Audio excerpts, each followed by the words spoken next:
Auzubillahi minasyaitonir rajim. InsyaAllah boleh dengar insyaAllah.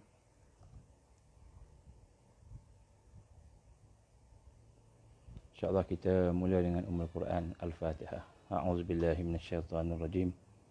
Bismillahirrahmanirrahim. Alhamdulillahi rabbil alamin. Ar-Rahmanir Rahim. Maliki yaumiddin. Iyyaka na'budu wa iyyaka nasta'in. Ihdinas siratal mustaqim. Siratal ladzina an'amta 'alaihim ghairil maghdubi 'alaihim waladdallin. Amin. A'udzubillahi samil 'alim minasyaitonir rajim. Bismillahirrahmanirrahim. Innal hamdalillah nahmaduhu wa nasta'inuhu wa nastahdihi wa nastaghfiruh wa na'udzu billahi min shururi anfusina wa min sayyiati a'malina.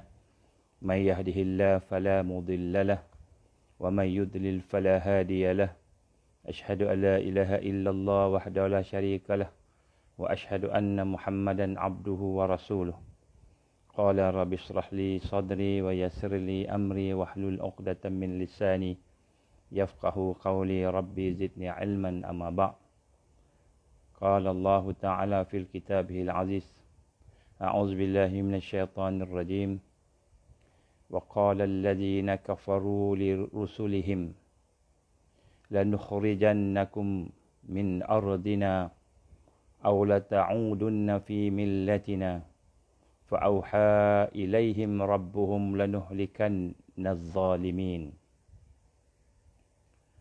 ولنسكننكم الأرض من بعدهم ذلك لمن خاف مقامي wa khafa wa'id. Sadaqallahul azim. Alhamdulillah, pertama-tama kita bersyukur pada Allah Subhanahu wa taala dengan keizinan Allah, dengan kasih sayang Allah, dengan pilihan Allah. Kita diberikan kesempatan pada malam ini untuk bersama-sama kita meneruskan program kita untuk kita menghidupkan suasana takmil wal istikmal, suasana lengkap melengkapi, suasana nasihat menasihati, suasana ingat memperingati, suasana tazkirah untuk kita menghidupkan hati-hati kita, untuk menjadikan kita lebih dekat dengan Islam, lebih dekat dengan Allah Subhanahu wa taala. Insya-Allah marilah sama-sama kita mengikhlaskan hati kita dengan kita menjadikan matlamat kita dalam melakukan sesuatu itu hanyalah untuk mendapatkan redha Allah Subhanahu wa taala. Sesungguhnya kehidupan kita ini, amalan kita ini, banyak dalam satu hari ini, ada banyak amalan kita. Ada banyak perkara yang kita lakukan. Sama ada yang kita perasan atau kita tak perasan. Tetapi dalam banyak-banyak perkara yang kita lakukan, sama ada dia merupakan suatu yang ibadah khusus ataupun perkara-perkara umum, dan dia hanya akan bermanfaat pada kita sekiranya ia menjadi sebagai amalan yang diredai oleh Allah Subhanahu wa taala. Kita mungkin sembahyang, kita mungkin puasa, mungkin kita melakukan perkara-perkara baik, tapi kalau Allah tak redha, tak guna kebaikan kita. Kita juga mungkin melakukan perkara-perkara yang Allah marah, Allah murka, dosa, kan? Dan sekiranya Allah tak redha dengan taubat kita, maka itu lebih baik daripada amalan yang baik tapi Allah tidak terima. Jadi kita lihat dalam hidup kita satu hari, daripada pagi tadi kita bangun, sampailah malam ini kita nak tidur balik lepas ni insya-Allah. Maka kita tengok dalam seluruh kehidupan kita, adakah kehidupan kita ini memang benar-benar berubudiah kepada Allah, ataupun hidup kita ni hanya sekadar arus saja. Kita hidup macam mana binatang-binatang hidup, sekadar mengikut naluri, mengikut fitrah yang dijadikan. Dia makan, bila dia lapar dia makan, bila dia haus dia minum, bila dia rasa perlu duit dia pergi kerja, ataupun dia bekerja, bila dia rasa sesuatu dia buat, bila dia rasa sesuatu dia tinggalkan. Jadi dia sekadar buat saja, tetapi bukan sebagai ibadah. Macam mana sesuatu perkara itu menjadi ibadah? Apabila perkara itu dilakukan dengan niat yang betul, iaitu mendapatkan redha Allah, mendapatkan keredaan Allah Subhanahu wa taala. Dan apabila dilakukan dalam rangka syarak, dalam rangka mengikut syariat Allah, yang haram kita tinggalkan. Yang harus kita berhati-hati, berwaspada dengannya. Yang makruh kita cuba jauhkan. Yang dinamakan sunnah kita cuba berlomba-lomba lakukan. Yang wajib kita membuatnya dengan sepenuh kejiwaan kita. Bukan saja kita buat, tetapi kita melakukan dengan sepenuh jiwa kita. Maksudnya semua perkara-perkara yang kita lakukan itu berdasarkan daripada syariat Allah Subhanahu Wa Taala, maka barulah apa yang kita lakukan itu termasuk dalam ibadah. Maka di sinilah kita ingin sentiasa menjadikan diri kita ini sebagai orang-orang yang mendekatkan dirinya dengan Allah dalam amalan. Bukan mendekatkan diri dengan Allah dengan perkataan, dengan cakap-cakap, ataupun dengan nama aja, ataupun dengan kita kata iklan-iklan saja, dengan pakaian kita, dengan kita kata luaran saja, tapi dengan amalan, seluruh amalan kita. Tuan-tuan dan puan-puan rahmati Allah SWT, pada malam ini kita insya-Allah akan sambung sedikit apa yang kita bincangkan malam lepas. Dan pada malam ini kita ingin mengimbas kembali tentang beberapa perkara yang berlaku di dalam kehidupan kita, yang telah pun berlaku di dalam kehidupan sahabat-sahabat kita. Sebagaimana digambarkan oleh Rasul sallallahu alaihi wasallam, antara tempat-tempat yang bakal menjadi tumpuan kepada dunia, yang bakal menjadi tumpuan kepada seluruh umat, yang akan menjadi tempat yang penuh dengan barakah dan perjuangan, iaitu di Palestin. Kita melihat bagaimana perkara yang berlaku di Palestin menjadi contoh kepada kita, menjadi contoh kepada apa yang berlaku kepada kita di atas muka bumi ini. Peristiwa yang berlaku, contohnya yang berlaku di Gaza, termasuk dalam hadis-hadis sahih akhir zaman, di mana Rasulullah SAW menyuruh kita memerhatikan apa yang berlaku di sekitar sana. Begitu juga yang berlaku di Baitul Maqdis. Jadi ada banyak hadis-hadis berkenaan akhir zaman yang meminta kita supaya melihat bagaimana barakahnya perjuangan mereka, bagaimana mereka telah menghidupkan perjuang, sehingga contohnya sehingga pada hari ini musuh yang paling hebat, musuh yang paling kuat di dunia ini terhadap Islam, yang digambarkan oleh Rasulullah sallallahu alaihi wasallam ataupun digambarkan oleh Allah Subhanahu Taala sendiri dalam Al-Quran, iaitu Al-Yahud, Zionis ini, tapi sampai sekarang dia tak boleh nak kalahkan apa yang digambarkan dengan orang-orang yang lemah yang ada di Gaza contohnya. Jadi insya-Allah pada malam ini kita akan melihat sedikit sebanyak perkara tersebut. Perkara yang pertama, tuan-tuan, ayat yang saya baca tadi, banyak-banyak ia merupakan daripada surah Ibrahim, ayat yang ke-13. Dan lebih kuranglah maknanya dalam bahasa Melayu kita.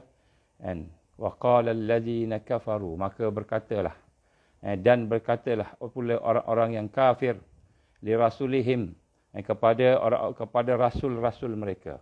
Jadi digambarkan oleh Allah Subhanahu Wa Taala orang-orang kafir, orang-orang yang musuh Islam, orang yang musuh kepada Islam, dan mereka berkata kepada rasul mereka. Siapa rasul ni?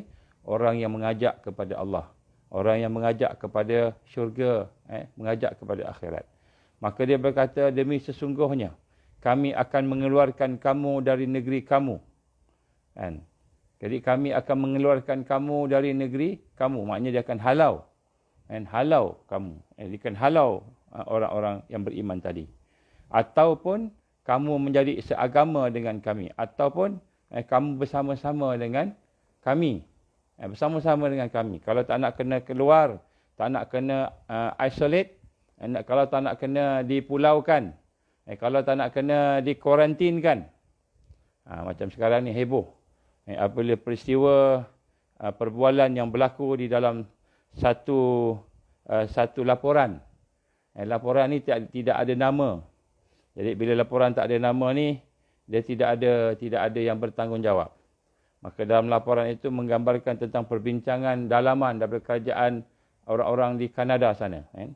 Jadi bagaimana dalam laporan itu, mereka salah satu yang disebut di mana kerajaan di Kanada yang disebutlah dalam laporan itu sedang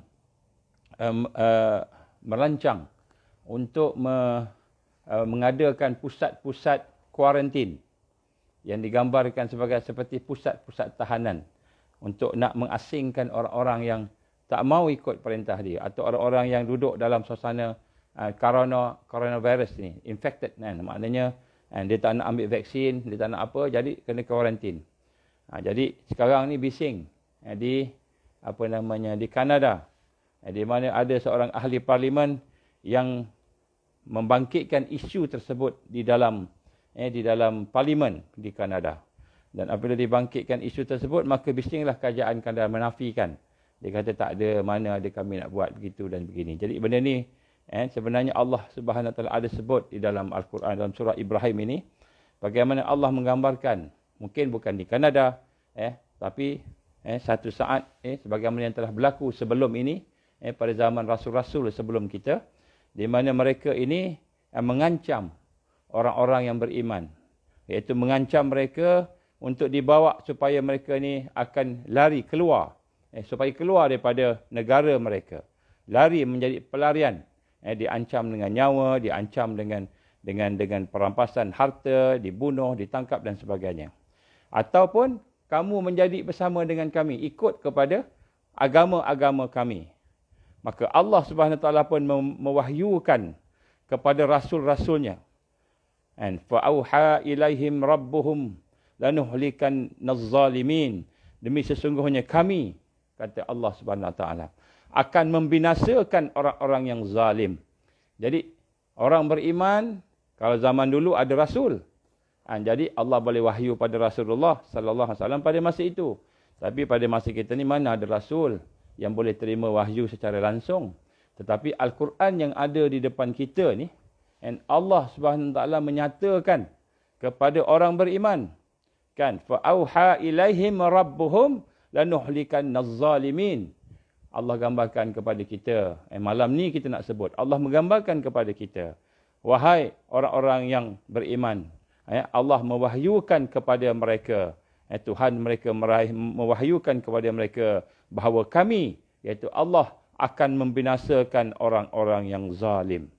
Dan di sinilah dalam ayat yang seterusnya yang saya baca tadi, ayat yang ke-14 dari surah Ibrahim pula, maka digambarkan oleh Allah Subhanahu Wa Taala, dan demi sesungguhnya kami akan tempatkan kamu di negeri itu sesudah binasanya kaum yang zalim itu. Maka Allah gambarkan orang yang buat jahat pada orang Islam, orang yang jahat pada orang beriman, orang yang buat jahat pada kemanusiaan. Macam-macam dia buat, dia rancang macam-macam. Sama ada menyakitinya dengan virus, sama ada menyakitinya dengan ancaman-ancaman peperangan, bom, sama ada menyakiti dengan ancaman-ancaman ugutan-ugutan, nyawa, keselamatan dan sebagainya. Maka Allah gambarkan, dan demi sesungguhnya, Allah bersumpah, kami, iaitu Allah, akan tempatkan kamu di negeri itu sesudah binasanya kaum yang zalim itu. Dan balasan yang baik yang demikian itu adalah bagi orang-orang yang takut akan sikap keadilanku, iaitu keadilan Allah Subhanahu Wa Taala. Maknanya Allah gambarkan, siapakah mereka yang berani mempertahankan iman mereka, Islam mereka, ketika mana Islam mereka, iman mereka, agama mereka diancam, ketika mana agama mereka, nyawa mereka berada dalam keadaan bahaya. Maka siapakah orang yang demikian? Allah gambarkan dalam Al-Quran sifat orang yang beriman tadi, liman khafa maqami wa khafa ma'id. Yang demikian itu, kerana mereka itu bersikap khafa maqami, mereka itu lebih takut kepada Allah, lebih takut kepada murka Allah, lebih takut kepada azab Allah, lebih takut kepada keadilan Allah yang sekiranya mereka zalim kepada diri mereka sendiri. Maka sifat mereka yang takut kepada keadilan, kepada kekuatan Allah Subhanahu Wa Taala, sifat itulah yang akan menyelamatkan mereka, yang lebih takut kepada janji-janji azab daripada Allah Subhanahu Wa Taala. Wa khafa wa'id, dan mereka takut kepada azab-azab Allah, lebih daripada mereka takut kepada azab-azab, ancaman-ancaman yang kelihatan hebat oleh musuh-musuh Allah Subhanahu Wa Taala. Jadi sebab itulah tuan-tuan, puan-puan rahmati Allah Subhanahu Wa Taala, pada hari ini marilah kita sama-sama nak timbulkan satu perasaan sayang pada Allah. Dalam keadaan susah, dalam keadaan payah hidup kita hari ini, mungkin terkesan dengan lockdown, mungkin terkesan dengan ekonomi kita yang mungkin tidak berapa seimbang, ataupun mungkin terkesan dengan perkara-perkara yang berlaku di sekitar kita, yang mungkin akan berlaku atau yang bakal berlaku, yang kita mendengar banyak seperti mana yang saya sebut semalam, digambarkan oleh seorang raja, bagaimana mereka merancang supaya kita patuh kepada the Marshall-like plan. The Marshall-like plan. Satu perancangan ala tentera. Marshall-like ala tentera. Banyak akan dipaksa. Akan ada pemaksaan. Akan ada authoritarian. Akan ada satu kita kata diktator punya cara kan. Ala Marshall-like plan. Jadi bagaimana yang digambarkan oleh mereka kepada kita, mungkin kita tak rasa lagi sekarang, tetapi sedarlah bahawa sayangnya Allah pada kita, dalam keadaan kita tidak ada kekuatan dan penuh kelemahan hari ini, Allah pilih kita untuk berada dalam Islam dan iman. Dalam Islam dan iman. Saya tahu sebahagian daripada kita belum lagi Islam. Sebahagian daripada kita ada yang masih lagi mencari-cari kebenaran Allah di dalam kehidupan mereka. Kita doakan supaya mereka yang menonton rancangan ini, sekiranya mereka belum lagi dapat iman, Allah berikan kepada hati mereka merasa kemanisan iman. Kalau dalam program kita ini, di mana-mana sahajalah yang ada masih lagi ragu-ragu kepada Allah, masih lagi tak merasai kemanisan yakin dengan Allah. Masih lagi tak merasai kemanisan Islam. Masih lagi tak merasai keyakinan beramal untuk akhirat. Masih lagi tak rasa. Hati masih tak rasa. Maka kita berdoa supaya Allah campakkan cahaya kepada jiwa-jiwa kita semua, kepada pemikiran kita, supaya mudah-mudahan dengan cahaya itu, kita boleh rasa tenang bersama Allah. Kita boleh merasa manis bersama dengan akhirat, menuju kepada akhirat Allah. Bersama manis dalam kesusahan dan kelapangan. Sebagaimana yang digambarkan oleh Sayyidina Umar Ibn Khattab radhiyallahu anhu. Setelah mana dia mengambil alih sebagai Amirul Mukminin, dia menjadi khalifah. Pada masa itu, pada zaman dia pasukan Islam telah berjaya. Telah berjaya mengalahkan tentera-tentera Rom. Sebahagian tentera Parsi telah berjaya mengalahkan. Sehingga Islam telah menyebar sampai digambarkan berkembang, luas pada zaman Sayyidina Umar bin Khattab. Sehingga kedudukan umat Islam menjadi bertambah mewah. Bertambah senang. Sebab apa? Adanya jajahan-jajahan tadi itu ataupun perampasan-perampasan harta hasil peperangan, adanya hasil-hasil yang dapat daripada akibat peperangan-peperangan yang berlaku itu, sampai dapat ada satu ketika lawan tentera Rom dapat rampas harta-harta dia lari cabut, lawan Parsi dapat harta rampasan.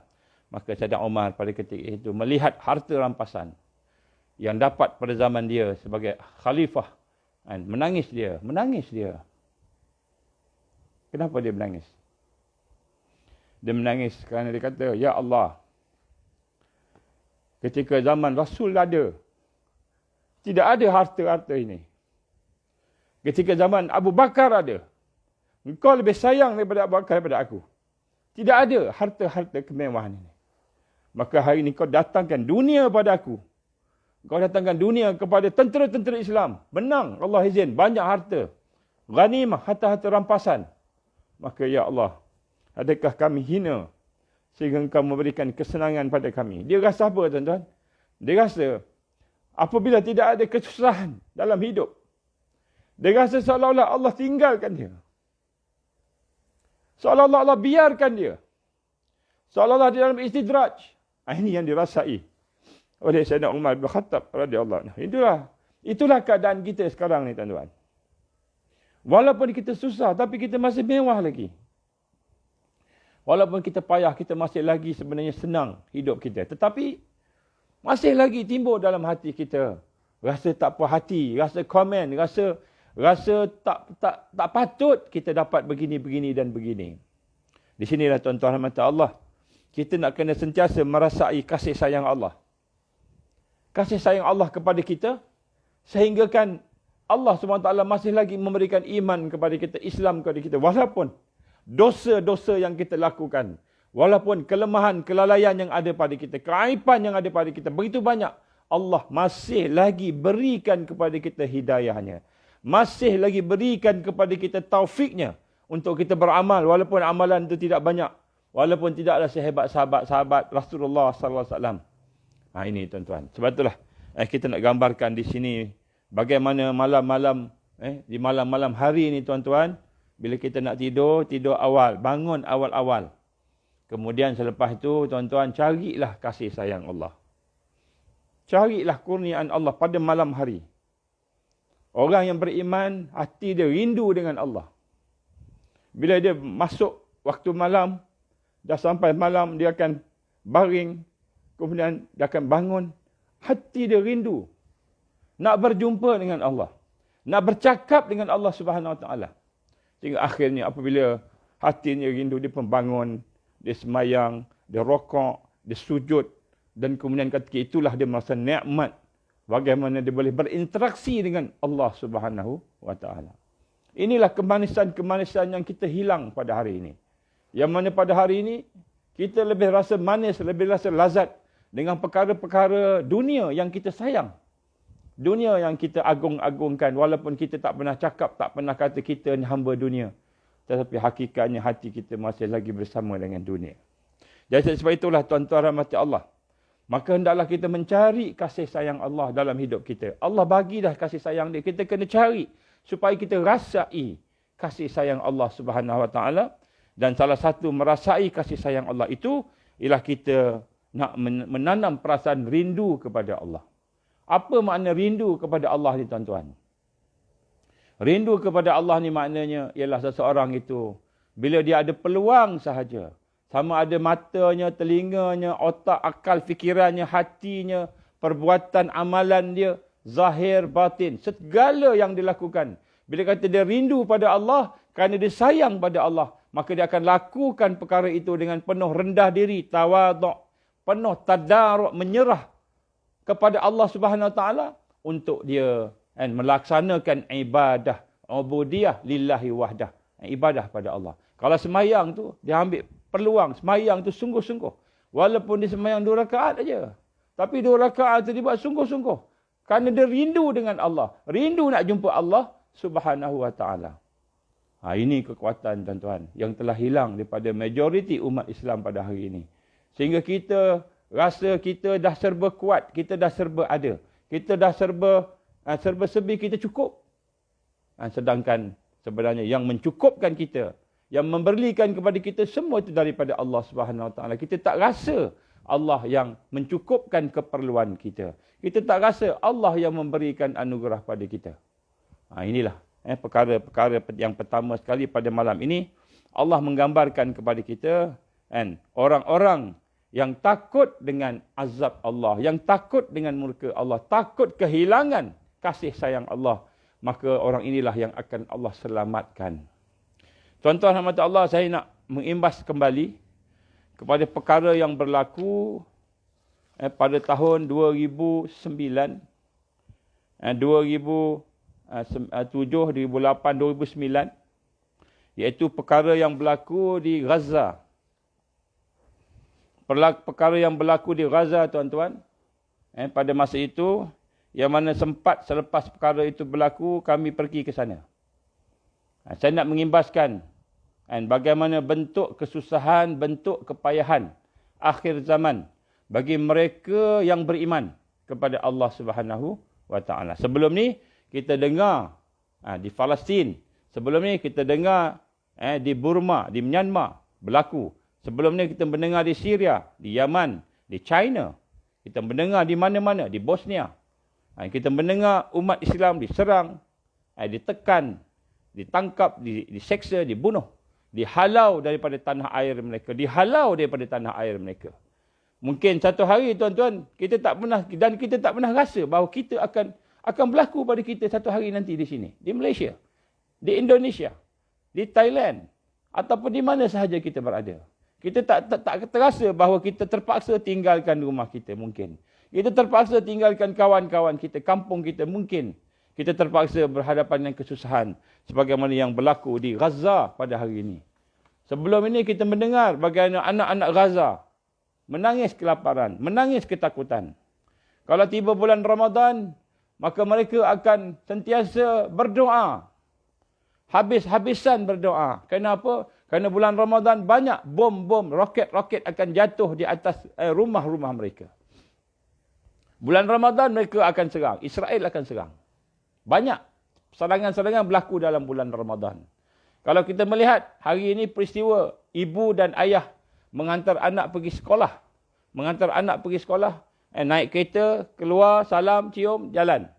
Tapi di Palestin, di Gaza terutamanya. Ibu-ibu menghantar anak-anaknya pergi ke sekolah. Sebelum pergi itu akan masing-masing berpelukan antara satu sama lain. Berpelukan seolah itulah pertemuan mereka yang terakhir. Sebab mereka tak tahu, mungkin bila anak dia pergi sekolah, sekolah diletupkan. Dibom, mati anaknya. Ataupun dia sendiri, rumahnya dibom, habis dia dah tinggalkan anak dia.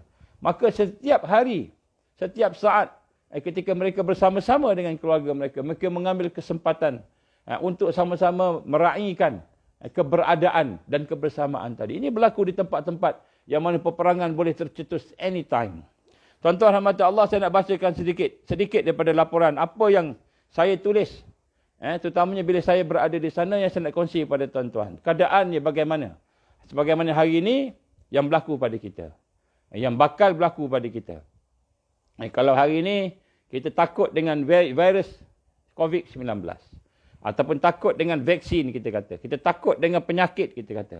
Maka di sana, tuan-tuan, penyakit, virus, radiasi terlalu tinggi di Gaza.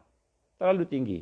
Sebab mereka menembak dengan peluru-peluru yang mana dia punya sarung peluru itu dibuat daripada uranium. Yang apabila kalau tak kena pun kepada orang yang ditembak, maka uranium itu akan mengeluarkan radiasi yang menyebabkan air tercemar. 90% kurang lebih air di Gaza tercemar. Tercemar kerana radiasi. Bayangkan, nak minum air terpaksa gali sampai ke 100 meter bawah tanah. Terpaksa cari kawasan-kawasan yang memang tidak ada radiasi. Hanya kurang lebih 20%. Kurang lebih 20% air yang boleh diminum atau digunakan. Begitu juga dengan electricity. Kalau kata kita di sini, mungkin bila tidak ada elektrik, kita dah rasa susah dah, payah dah. Di sana, satu hari mungkin hanya sejam, 2 jam atau 3 jam saja ada elektrik. Dan terpaksa bergilir-gilir. Mungkin hari ini di kawasan A, 2-3 jam depan kawasan B dan sebagainya. Terpaksa bergilir-gilir. Tuan-tuan rahmat Allah, pada tahun 2001, mereka Israel telah merancang sebagaimana digambarkan oleh Allah Subhanahu Wa Taala di dalam Al-Quran suratul Maidah yang saya bacakan sebelum ini. A'udzubillahi minasyaitonirrajim. Bismillahirrahmanirrahim. La tajidanna asyaddan nas adawatan lil ladzina amanu al-yahud wal ladzina asyraku. Kamu pasti jumpa di kalangan manusia, ni suratul Maidah. Kamu pasti jumpa di kalangan manusia yang paling dahsyat, yang paling ganas, asyaddan nas, yang paling bahaya sekali di kalangan manusia itu adawatan lil ladzina amanu, permusuhannya kepada orang-orang yang beriman. Ya, Allah SWT telah mengiktiraf dalam Al-Quran bahawa manusia yang paling bahaya, asyaddan nas, yang paling dahsyat, yang paling bahaya sekali manusia itu adawatan, yang memusuhi al-iman, al-ladzina amanu, orang yang beriman, itu al-yahud, iaitu Zionis. Jadi Allah di Al-Quran, mereka ni musuh. Kan Allah iktiraf.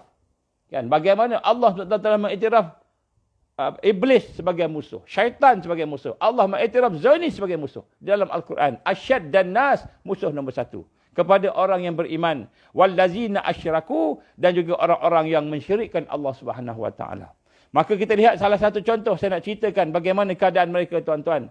Pengalaman kami setelah berlaku serangan pada tahun 2008. Yang bermula serangan itu pada 27 Disember 2008. Dan kemudian bermulanya dia daripada 2001. Dia rancang sejak tahun 2001. Seorang general yang bernama Dogan. Dan mereka telah menggunakan senjata yang paling canggih sekali. Bom yang digunakan itu seperti sulfur bomb, bom sulfur. Bom itu dia tembak di atas langit, dia meletup di atas. Kemudian dia akan turun ke bawah seperti tepung. Seperti tepung, kita nampak. Kemudian dia akan tersebar di semua tempat. Dan kemudian bom-bom itu akan pergi and cari orang. Dia cukup ringan, halus. Dia pergi masuk. Boleh kalau kita tak tutup, kita kata tingkap, dia akan masuk dalam rumah. Dia ikut angin masuk rumah. Dan kemudian bila melekat pada kulit terbakar. Terbakar kulit. Tak cukup dengan kulit terbakar, dia akan masuk sampai ke isi terbakar. Tak cukup sampai isi, dia akan masuk. Dia tidak padam. Dia akan masuk sampai ke tulang. Dalam satu kejadian, digambarkan oleh kawan-kawan kita di Gaza. Apabila sulfur bom itu datang, masuk ke dalam, kena pada orang, maka bila dah kena api, dia tutup dengan dia selimut. Dia ingat bila selimut dah tak ada oksigen, dia akan padam. Buka, dia masih lagi terbakar. Masih terbakar lagi. Dan kemudian bila orang pegang untuk nak buang, ataupun orang nak cuba tepis, nak cuba kikis buang, benda itu akan pergi kepada orang tersebut. Bakar pula orang itu. Ini bom sulfur. Bom yang telah diharamkan oleh pihak antarabangsa. Mereka menggunakan bom yang membakar kulit, isi dan sehingga ke tulang. Turun seperti hujan. Di bandar-bandar di Gaza. Kemudian mereka menggunakan peluru yang meletup daripada bahan uranium. Dan bom-bom yang berangkai. Yang dikeluarkan pisau-pisau kecil, panas yang memotong dari pusat ke lutut. Sebabnya pada tahun 2008 kita tengok, bila bom datang meletup, ini sejenis bom. Datang meletup, dia akan dia letup, kemudian dikeluarkan pisau. Pisau akan berterbangan. Pisau tungsten itu akan berterbangan, dan dia akan bukan membunuh, tetapi dia mencederakan, dia akan potong, kena kaki potong, putus. Kena daripada pusat ke bawah. Sehingga ramai di kalangan saudara-saudara kita di Gaza pada masa itu, yang putus kaki-kakinya, yang putus dia bawa paras pinggang ke bawah. Mereka menggunakan bom-bom berangkai. Ada satu bom pula yang turun, dia meletup. Kemudian keluar pula bola-bola kecil. Pergi tempat lain. Jatuh, meletup lagi, keluar lagi, meletup lagi. Dia bukan satu sampai banyak kali meletup. Jadi ini bom-bom berangkai yang keluar. Begitu juga dengan kita melihat ada sejenis senjata. Sejenis senjata lain seperti cahaya. Macam laser. Yang digambarkan oleh seorang daripada NGO di sana. Dia tembak daripada satu kereta tank. Dia tembak daripada dia punya kereta tank ataupun helikopter. Tembak. Kena badan orang, cair. Terbakar, cair, tinggal tulang. Ini adalah antara senjata-senjata yang paling canggih yang digunakan oleh Israel pada masa itu terhadap orang-orang Islam. Digambarkan selepas daripada serangan tersebut, mereka menggambarkan 1.5 juta kilogram bom dijatuhkan di Gaza pada masa itu untuk 1.5 juta penduduk. 1.5 juta penduduk. Dan di sini kita lihat bagaimana mereka telah menyerang dengan menggunakan F-16. Pada hari pertama serangan, 60 jet F-16. Kita boleh bayangkan 60 jet F-16 lalu di atas Kuala Lumpur, lalu di atas Selangor, negeri Selangor, lalu 60. Hari pertama, tembak dengan bom. Di Gaza. Gaza ni hanya 360 km persegi saja, kecil je. Gaza ni macam Perlis lah, ataupun macam Melaka. Lebih kurang gitulah, kecil je. Mungkin macam Perlis. Jadi kita sebut dekat sini, pada hari pertama 60 F-16 pesawat datang. Dan meletupkan apa sahaja yang ditemui. Maka pada hari itu mereka membunuh 400 orang. Hari pertama 400 orang meninggal. Syahid. Dan kemudian menggunakan Apache. Helikopter Apache. Yang datang secara senyap. Dan kemudian dia tembak. Dia tembak dengan kejam kepada mereka. Begitu juga kita lihat bagaimana keadaan yang berlaku. Sehari demi sehari, sehari demi sehari. Serangan demi serangan dilakukan ke atas orang-orang di Gaza. Tuan-tuan rahmati Allah Subhanahu wa taala. Pada masa itu memang mereka mahu menghapuskan Gaza daripada muka bumi ini. Memang mereka nak menghapuskan Gaza daripada muka bumi ini. Tetapi apa yang berlaku? Sebagaimana janji Allah tadi. Allah Subhanahu wa taala berjanji kepada mereka yang beriman, mereka yang takut kepada Allah, mereka yang benar-benar hidup bersama Allah, yang dikurung dengan tembok yang sepanjang sempadan 360 km lebih kurang. Sepanjang sempadan Gaza itu dikepung, tak boleh lari. Pada masa itu, maka Allah SWT membantu penduduk tu. Antaranya nak sebut di sini, kan. Dalam peperangan itu digambarkan, kan, ketika dalam keadaan terkepung itu, kan, dalam masa 23 hari diserang. Tiap-tiap hari diserang. Tetapi yang mati hanyalah 1,325 orang.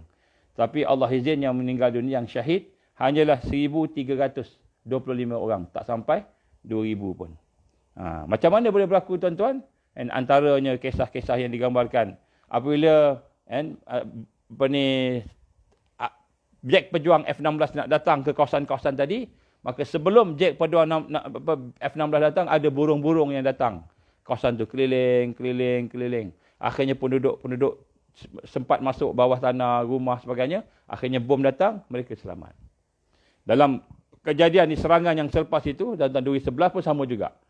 Bom besar-besar. Kita kata bom ni, kita kata lebih kurang 6 kali ganda bom atom. Pernah. Ini pada tahun 2011 kalau tak silap saya.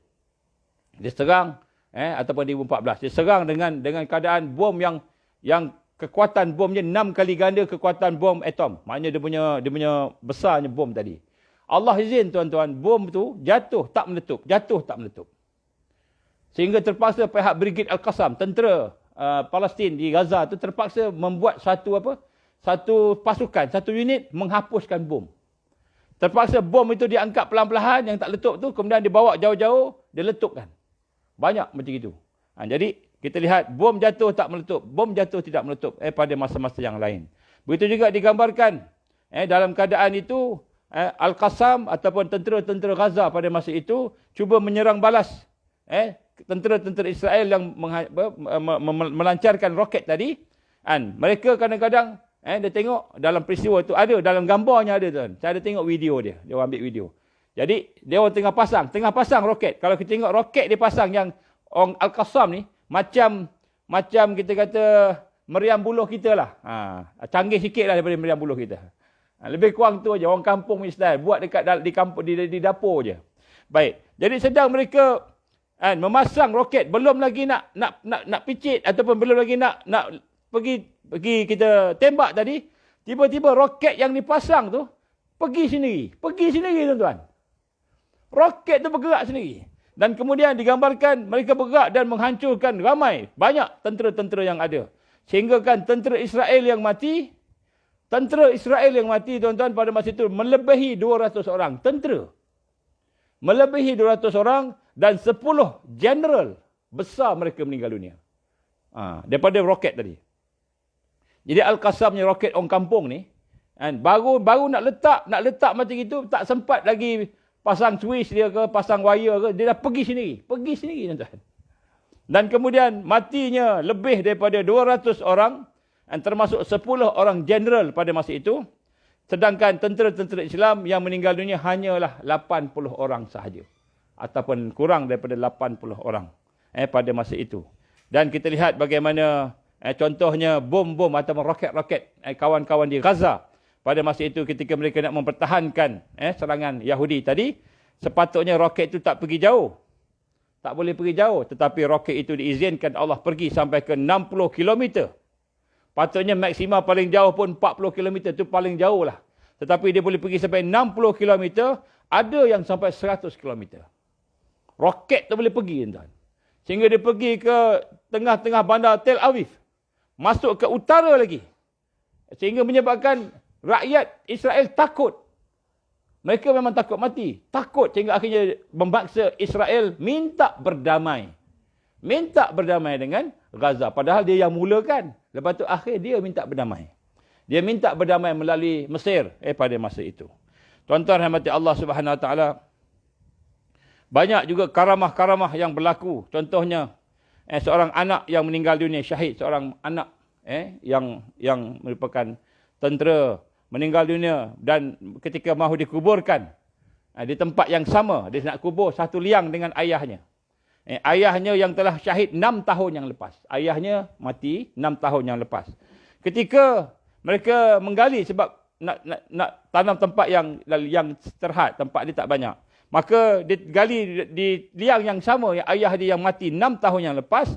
Ketika buka sampai ke tempat jenazah ayahnya tadi, didapati ayahnya itu masih panas badannya masih panas, badannya dan masih mengalir darahnya. Darah ayahnya dah meninggal 6 tahun yang lepas, masih panas badannya, masih seolah-olah macam-macam baru mati, dan kemudian darahnya mengalir, masih mengalir darahnya, padahal dah 6 tahun meninggal dunia syahid di hadapan Allah Subhanahu Wa Taala. Begitu juga contohnya apabila berlaku dalam satu kisah yang digambarkan oleh pada NGO kita yang pergi berada di Gaza pada masa itu, mereka selepas daripada peperangan itu berhenti sekejap. Masa tu kami datang nak masuk tak boleh. Lepas tu tak lama kemudian dibuka, dibagi masuk. Ketika ada sebahagian daripada NGO yang bertugas pada masa itu di hospital di Gaza City contohnya, tiba-tiba menyatakan bau wangi. Dia tengah buat operasi ke merawat sebagainya, tiba-tiba bau wangi. Maka dia tanya, bau wangi apa?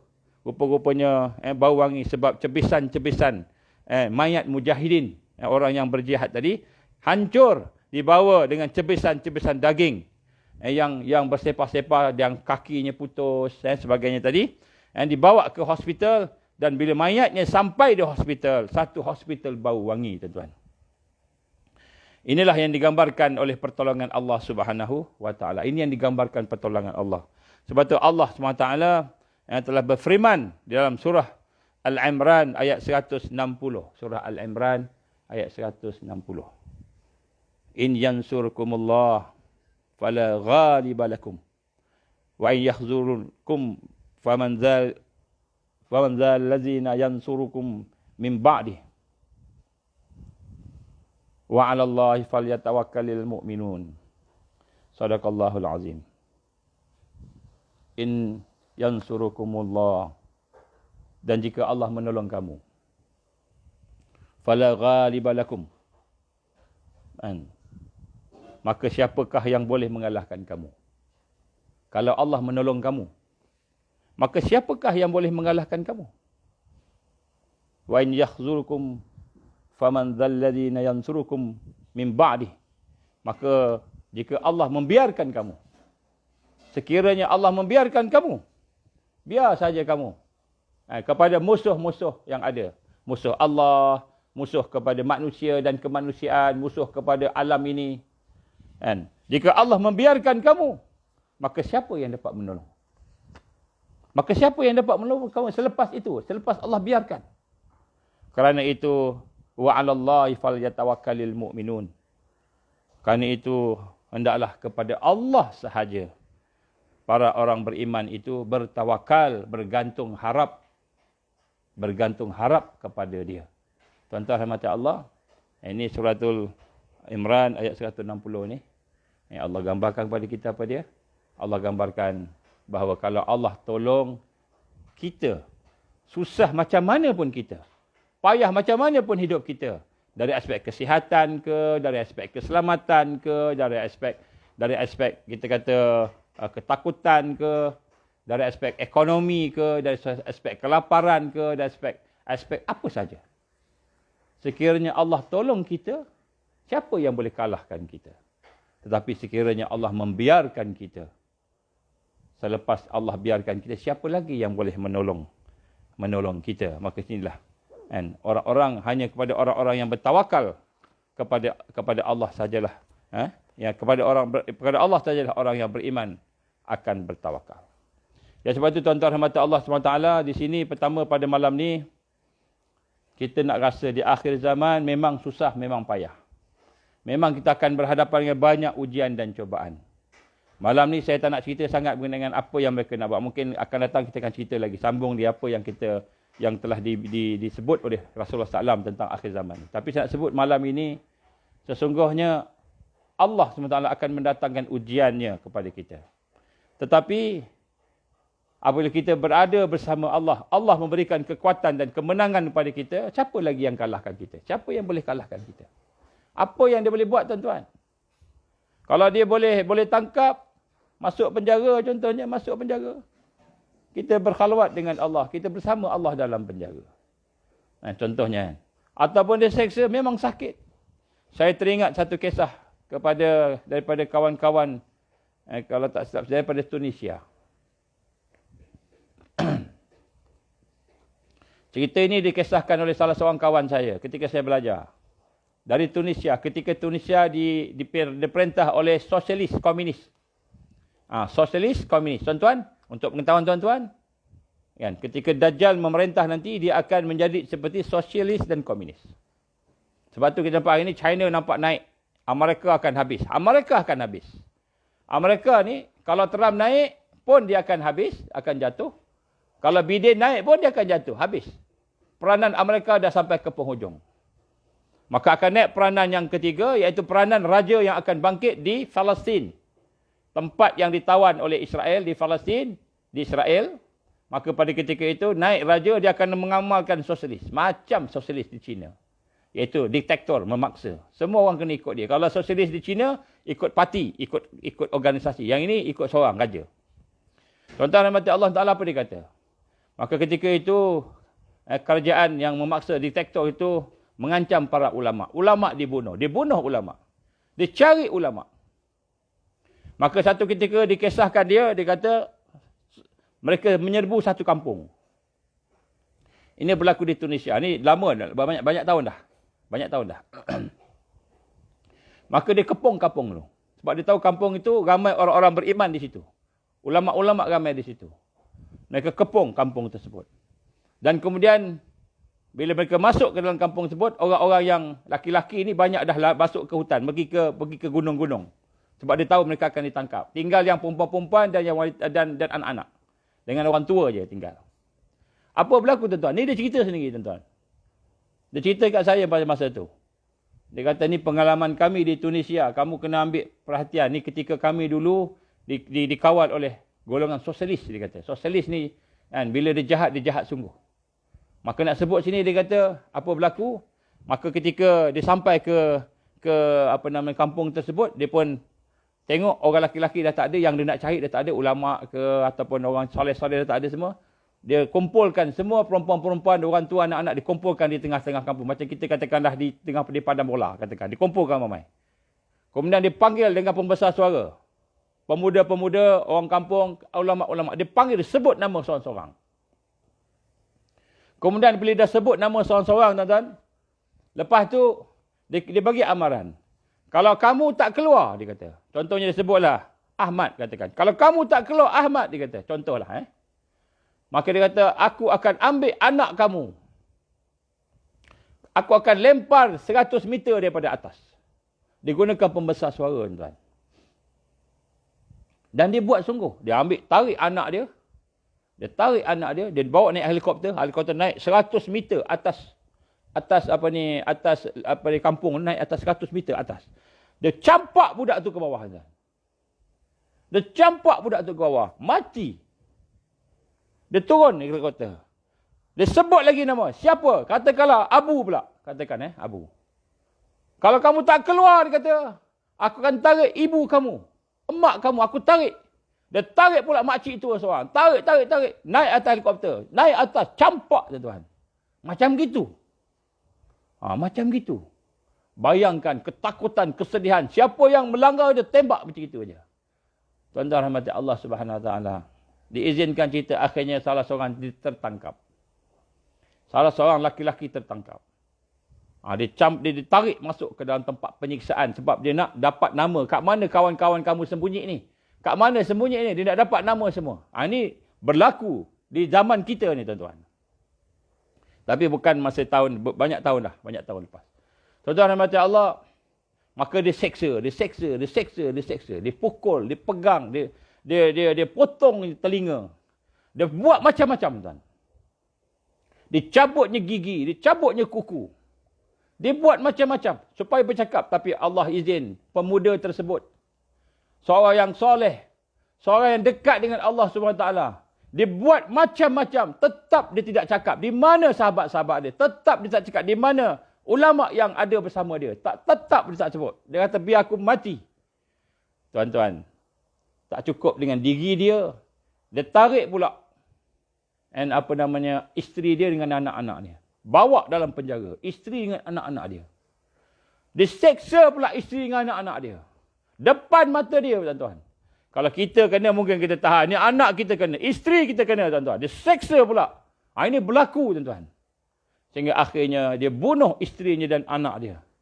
apa yang disebut oleh pemuda tadi tuan. Ini diceritakan oleh tukang seksa tuan. Tukang seksa tu ceritakan ni, peristiwa ni. Dia kata apa? Dia kata, aku dengar pemuda itu berkata pada isteri dengan anak dia. Dia kata, wahai anakku, wahai isteriku, sabarlah, sabarlah, sabarlah. Menangis. Menangis, sabarlah sesungguhnya. Kan? Allah bersama kita, sabarlah. Allah bersama kita. Dibunuh anaknya, dibunuh isterinya. Tuan-tuan rahmati Allah SWT. Akhirnya dia bunuh pemuda tersebut. Dia tak boleh dapat, dia bunuh. Habis. Dia potong-potong anggota dia. Tuan-tuan rahmati Allah. Kejamnya mereka menyeksa sehingga tukang seksa yang dipaksa supaya menyeksa tadi taubat, keluar daripada jawatan dia, keluar daripada polis sebagainya. Dia keluar. Tak mau dah. Bertaubat. Tiap-tiap malam dia teringat perkataan pemuda tersebut. Sabarlah anakku, sabarlah isteriku. Sesungguhnya Allah bersama kita. Allah bersama kita. Allah janji syurga. Sabar. Sampai mati. Tuan. Ini nak sebut. Bagaimana keadaan yang berlaku di zaman kita. Dan tidak mustahil berlaku ketika Dajjal ada. Tidak mustahil. Apabila dia melihat orang-orang beriman. Tidak mustahil. Macam mana yang berlaku di Palestin sekarang. Macam berlaku di Syria sekarang. Macam mana berlaku di Rohingya. Macam mana yang berlaku di Yaman. Macam mana yang berlaku di tempat-tempat lain. Saudara-saudara kita ditangkap, dizalimi, diseksa, diugut, dibunuh, tuan-tuan. Dan bukan saja mereka dibuat begitu, tapi keluarga mereka juga dibuat begitu. Tetapi nak sebut di sini, tuan-tuan. Apabila Allah bersama dengan orang beriman, maka Allah campakkan ketenangan bagi mereka. Allah campakkan ketenangan bagi mereka. Walaupun sakit, walaupun sampai peringkat maut, tetapi mereka masih bertahan dengan iman mereka. Masih lagi setia dengan Islam mereka. Tidak mengikut, tidak mengambil apa yang dikehendaki oleh musuh-musuh Allah tadi. Apa rahsianya, tuan-tuan? Di mana kekuatan mereka, tuan-tuan? Inilah saya nak sentuh pada malam ini, dalam waktu yang ada ni, insya-Allah. Tuan-tuan yang rahmati Allah SWT, saya nak sebut, tuan-tuan, bila saya pergi ke Gaza, bila saya bersama-sama dengan mereka, bila saya melihat mereka yang ada di sana, berjumpa dengan mereka yang ada di Syria pada masa itu, sebelum perang. Sebelum perang ada 500 orang, 500,000 pelarian Palestin di Syria. Sebelum perang, sekarang dah habis dah, masa perang dah habis. Masa perang tak boleh masuk kan. Kemudian pergi ke Lebanon, di Shabra Shatila. Pergi ke Beirut, pergi ke Lebanon, tengok pula kawan-kawan kita yang berada dalam kurungan. Walaupun sekarang ni, kita kata dah berpuluh tahun mereka duduk di kem-kem pelarian. Tapi masih lagi dikelilingi oleh pagar berduri. Dikelilingi oleh tembok-tembok yang mengasingkan mereka daripada luar. Masih berlaku. Masih ada. Malahan nak pergi ke situ pun checkpoint tentera. Setiap kali beberapa kilometer ada checkpoint tentera. Tuan-tuan rahmati Allah SWT. Apabila saya bersama-sama dengan mereka, maka saya dapati sekurang-kurangnya ada 5 sifat yang ada pada mereka. Ini kekuatan. Kita nak berhadapan dengan ekonomi yang teruk, nak berhadapan dengan kesusahan, nak berhadapan dengan makanan, kelaparan, haus, kemarau, nak berhadapan dengan penyakit, nak berhadapan dengan kejahatan-kejahatan ancaman mereka. Ini 5 sifat. Antara yang penting untuk kita menghayati sebagai asas. Untuk kita berada di akhir zaman. Terutamanya di zaman di mana mereka mengelilingi umat Islam. Digambarkan oleh Rasul sallallahu alaihi wasallam dalam hadis Sauban. Dia kata apa? Seperti kamu mengerumuni makanan. Dia mengerumuni makanan. Pergi tengok nak makan. Pergi tengok nak melakukan sesuatu yang buruk. Tuan-tuan rahmati Allah SWT. Maka di sinilah yang pertama sifat mereka. Sifat mereka yang diuji oleh Allah. Diuji dengan berbagai kepayahan dan kesusahan. Tetapi mereka masih boleh bersama-sama beristiqamah dengan kekuatan. Yang pertama, tuan-tuan, saya mendapati hubungan mereka cukup dekat dengan Allah Subhanahu Wa Taala. Hati mereka, fikiran mereka yang bersama sekali sangat dekat dengan Allah Subhanahu Wa Taala. Sehingga kan mereka merasakan bahawa segala yang berlaku itu biiznillah, dengan izin Allah. Mereka merasakan segalanya adalah merupakan ujian daripada Allah Subhanahu Wa Taala. Mereka merasakan bahawa mereka sedang diperhatikan oleh Allah Subhanahu Wa Taala. Mereka merasakan bahawa apa yang berlaku pada mereka itu adalah merupakan suatu yang banyak hikmahnya. Jadi hubungan mereka yang rapat dan kuat dengan Allah Subhanahu Wa Taala ini, sehingga tidak pernah saya mendengar, walaupun sedikit, bila saya berada di Gaza contohnya, bila berada di Palestin contohnya, tidak pernah saya mendengar mereka komplain, mereka menyalahkan Allah. Tidak pernah saya mendengar mereka kritik Allah Subhanahu Wa Taala. Kenapalah kami miskin? Kenapalah kami dibuat begini? Kenapalah kami diseksa? Kenapalah kami berada dalam keadaan kesusahan?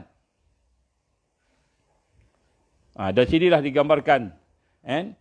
Contohnya yang berlaku. Kalau kita kata pergi Gaza ni macam takut. Sebab bom boleh jatuh bila-bila masa.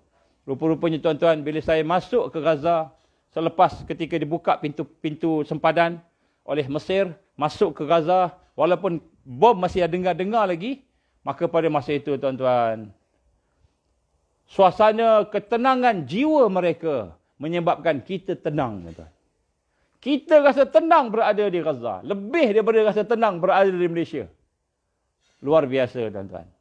Kerana hubungan mereka yang kuat, ketenangan yang kuat itu, maka kita mendapatkan bagaimana mereka itu sentiasa berada dalam keadaan berzikir pada Allah, berada dalam keadaan bersama dengan Quran. Dan inilah yang digambarkan oleh Allah Subhanahu Wa Taala di dalam Al-Quran. Dalam surah At-Taubah. Surah At-Taubah Allah menggambarkan kepada kita, a'udzubillahi minasyaitonirrajim. Tuan-tuan tulis ayat ni, surah At-Taubah ayat 111, 112. Tulis. Sebab ayat ini ditampal di mana-mana saja. Kalau pergi ke pasar dia ada tampal. Kalau pergi ke masjid ditampal ayat ni. Apa dia? A'udzubillahi minasyaitonirrajim. Innallaha ashtara minal mu'minin anfusahum wa amwalahum bi anna lahumul jannah. Sesungguhnya Allah telah membeli daripada diri orang beriman itu, daripada harta orang beriman itu, bi anna lahumul jannah, dengan syurga dia. Allah membeli orang-orang beriman. Bila dia kata, aku beriman kepada Allah, aku yakin pada Allah, maka Allah telah membeli orang beriman itu, jiwa-jiwa mereka, harta-harta mereka dengan syurga. Maka inilah yang ditampal, tuan-tuan. Kalau di sini iklan-iklan di mana-mana, iklan shampoo, iklan ubat nyamuk, iklan-iklan. Iklan ubat kuat, iklan ubat herba, iklan macam-macam. Di sana iklannya apa? Gambar seorang pemuda memegang senjata, syahid mempertahankan kampung dia. Kalau di pasar-pasar, di masjid-masjid, ada banyak wajah-wajah ditampal. Di pasar-pasar. Ditampal di pasar-pasar. Ditampal di mana-mana, di sekolah. Bukan wajah-wajah penjenayah. Kalau kita di sini, ditampal wajah-wajah penjenayah yang dikendaki. Kalau di sini. Tapi di Gaza, tuan-tuan, ditampal wajah-wajah mereka yang syahid. Dia tak sebut gugur. Mereka yang telah diangkat ke langit. Kalau kita mungkin gugur ke bumi, dia tak sebut gugur. Sebab mereka yang diangkat ke langit. Syahid menjadi kebanggaan. Sebab tu dalam ayat ini Allah menggambarkan, sesungguhnya Allah telah membeli daripada orang beriman diri mereka, harta mereka, bi anna lahumul jannah, dengan syurga. Maka apa yang mereka buat? Maka mereka pun yuqatiluna fi sabilillah fayaqtuluna wa yuqtalun wa'dan 'alaihi haqqan fit Taurah wal Injil wal Quran wa man awfa bi ahdihi minallah fastabshiru bi bai'ikum alladhi bay'atum bih wa dzalika huwal fawzul azim. Apa Allah sebut ni, tuan-tuan? Dengarlah apa yang Allah sebut. Saya bacakan makna dia. Sesungguhnya Allah telah membeli daripada orang-orang beriman itu diri mereka, jiwa mereka dan harta mereka dengan syurga. Allah nak bagi syurga, tuan. Maka mereka pun berjuang. Yuqatiluna fi sabilillah. Allah menggunakan perkataan yuqatiluna fi sabilillah. Kenapa? Kerana kesusahan orang beriman ni sampai mereka terpaksa mempertahankan diri mereka. Mereka terpaksa mempertahankan harta mereka sebab mereka ada musuh. Musuh yang kuat tadi, iaitu Al-Yahud, Zionis dan sekutunya, Al-Musyrikun dan sekutunya.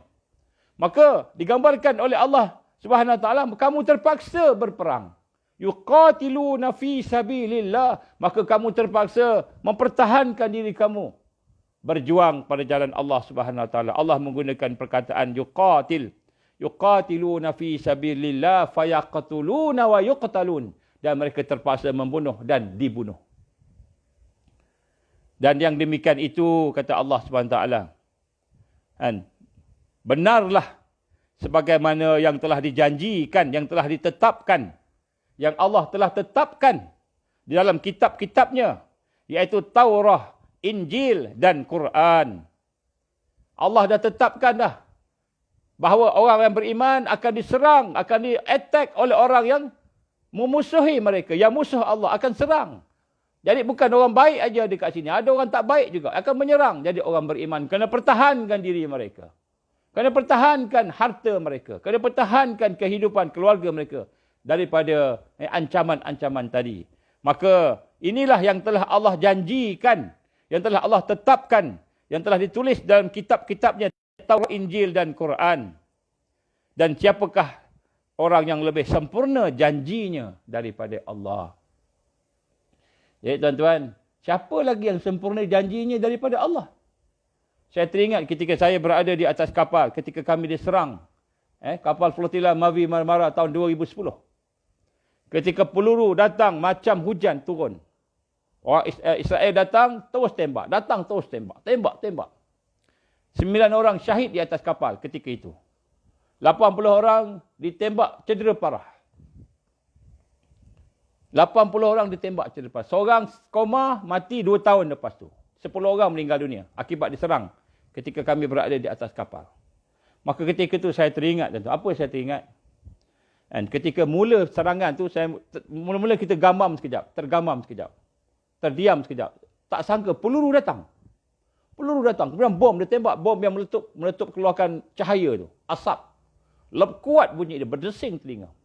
Jadi apabila berada dalam keadaan begitu, tuan-tuan, saya teringat kehidupan di Malaysia sekejap. Pop, dia keluar. Jumpa dengan keluarga, jumpa dengan anak-anak, ada pergi bekerja, mengajar di universiti, pergi jumpa orang, pop, dia keluar sekejap. Macam itu. Seolah-olahnya saya melihat semula kehidupan saya masa tu. Tapi tak lama, sekejap lah. Pop, dia keluar. Imbasan. Kemudian barulah perang. Baru nampak senjata. Nampak tadi. Seolah-olah macam itu, tuan-tuan. Ketika peluru datang, kita macam terkejut. Kita mana pernah kena tembak, tuan-tuan? Siapa yang pernah kena tembak? Mungkin ada polis kat sini. Mungkin ada tentera kat sini. Polis, tentera pun yang ada di dalam ni pun yang tidak pernah berperang macam dulu komunis. Tak perang. Kita tak perang kat sini. Ayah saya pun polis juga. Tapi ayah saya pernah dikepung oleh gangster. Pernah nak tembak, pernah. Nak sebut sini tak semua polis berdepan dengan senjata dan peluru. Tiba-tiba kita orang awam yang tak ada apa-apa ditembak. Tergamam. Pop keluar. Tuan-tuan rahmati Allah. Ketika itulah saya teringat bagaimana janji Allah. Rupa-rupanya saya ni dalam perjalanan, kamilah dalam perjalanan menuju untuk bantu Gaza pada masa itu. Ini dia. Kamu berhadapan dengan ni. Maka apa Allah sebut dalam Quran ini, tuan? Benarlah janji Allah. Siapakah lagi yang lebih benar janjinya daripada Allah Subhanahu wa taala? Oleh itu, kata Allah, bergembiralah kamu dengan jualan yang kamu jalankan. Jual beli kamu itu. Bergembiralah kamu. Maknanya orang beriman, dia susah. Dia takut. Diancam. Dalam keadaan lapar. Haus. Dalam keadaan susah payah. Dalam keadaan kesakitan. Dalam keadaan takut, diancam. Dalam keadaan pelbagai-bagai perasaan dia. Gelisah dan sebagainya. Maka Allah kata, bergembiralah kamu kerana kamu sedang berjual beli dengan Allah. Allah memerhatikan kamu. Dan Allah SWT sedang melihat kamu. Dan Allah sedang membeli jiwa kamu, harta kamu. Bi'anna lahumul jannah, dengan syurga Allah. Dan siapakah lagi yang lebih benar janjinya daripada Allah? Wazalika huwal fawzul azim. Yang demikian itu adalah kejayaan yang agung. Orang yang merasakan dirinya dibeli oleh Allah. Yang merasakan bahawa dia ni sebenarnya adalah hamba Allah. Dan Allah mengizinkan dia berada dalam kesusahan demi kesusahan demi kesusahan, maka dia tetap berpegang dengan iman, tetap berpegang dengan Islam, tetap berpegang teguh, sabar, redha, yakin dengan janji Allah. Maka Allah kata apa? Wazalika huwal fawzul azim. Demikian itu adalah kejayaan yang paling besar. Saya tanya dengan tuan-tuan yang dirahmati Allah Subhanahu Wa Taala, apa kejayaan yang pernah kita capai?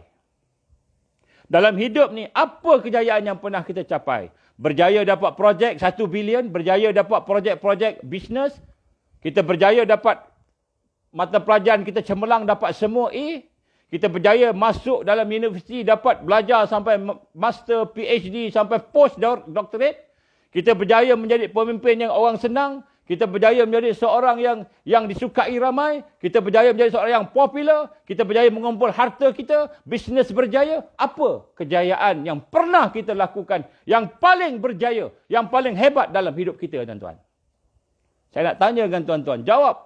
Kalau kita kata, kita rasa, aku berjaya dengan bisnes aku berjaya dengan career aku berjaya dengan pelajaran aku berjaya dengan anak-anak keluarga aku berjaya dengan semua. Maka Allah gambarkan, yang itu bukan kejayaan yang agung.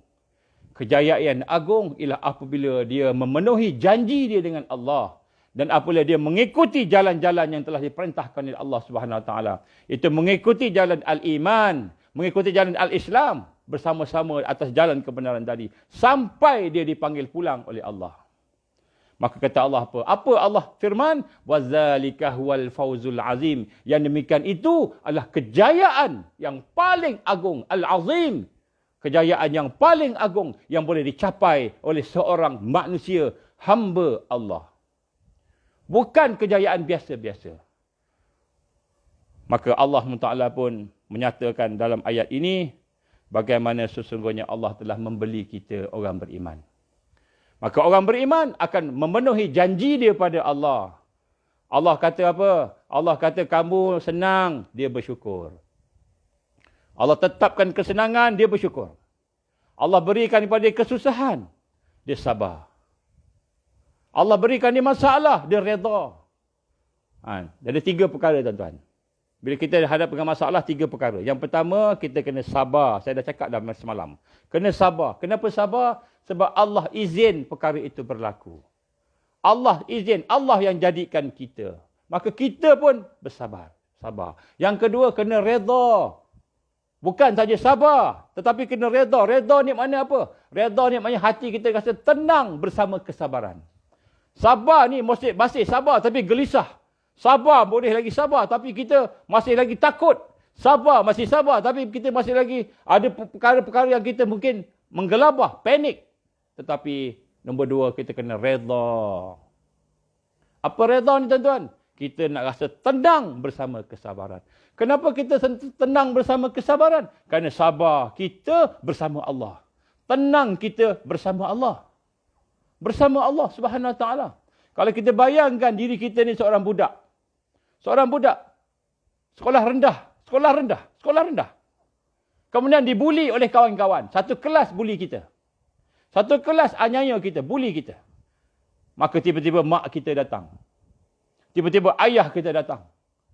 Ayah kita datang. Tengah-tengah kena buli ni, ayah kita datang. Ayah kita pergi sebelah kita. Dan ayah kita pula seorang polis. Seorang yang ada kuasa, yang ada pistol. Yang buli kita ni kawan-kawan kita. Darjah 1, darjah 2 sama dengan kita. Apa perasaan kita, tuan-tuan? Kita pun lari pergi ke bapak kita. Kita pegang tangan bapak kita. Tak cakap apa pun. Tengok aja. Budak-budak yang buli kita. Kita dah rasa apa? Berani luar biasa. Berani luar biasa. Yakin luar biasa. Tak takut sikit pun. Tuan-tuan rahmati Allah Subhanahu Wa Taala. Apabila seseorang itu sabar dan redha, maka dia boleh sabar, tahan. Kemudian dia redha. Redha dia maknanya tenang dengan kesabaran. Tenang, hati rasa tenang. Tenang bersama Allah. Kerana dia tahu, walaupun di hadapan dia ada kelaparan, di hadapannya ada penyakit, di hadapannya ada kesusahan, di hadapannya ada ancaman, di hadapannya ada macam-macam perkara yang diizinkan oleh Allah. Allah bersama dia. Sikit pun dia tak rasa takut. Sikit pun dia tak rasa terancam. Walaupun nyawanya terancam, dia tahu Allah memelihara dia. Macam budak tadi, tengah kena buli, tiba-tiba bapak dia datang. Bapak ada bodybuilder, badannya kuat, hebat. Polis pula tu, ada pistol lagi. Maka tidak ada sedikit pun ketakutan budak yang kena buli tadi. Tuan-tuan, itu baru bapak. Baru bapak. Kita kata bapak ni manusia lagi. Tetapi manusia yang beriman. Ketika dia diuji, ketika dia dalam kesusahan, diancam, maka ketika itu dia bersama Allah. Bila dia merasai bersama Allah, dia pun menangis pada Allah. Ya Allah, Ya Allah. Allah melihat dia menangis. Maka dia sabar bersama Allah. Ya Allah, Ya Allah. Aku sabar, Ya Allah. Allah melihat dia. Sabar. Allah mengetahui dia sabar. Allah mengetahui dia tenang. Reda dengan kesabaran. Dan yang ketiga, Allah tahu dia yakin dengan janji Allah. Jadi 3 benda dia tuan. Yang pertama sabar. Yang saya dah sebut semalam. Sabar kalau rasa berat sangat, ambil semayang, solat 2 rakaat.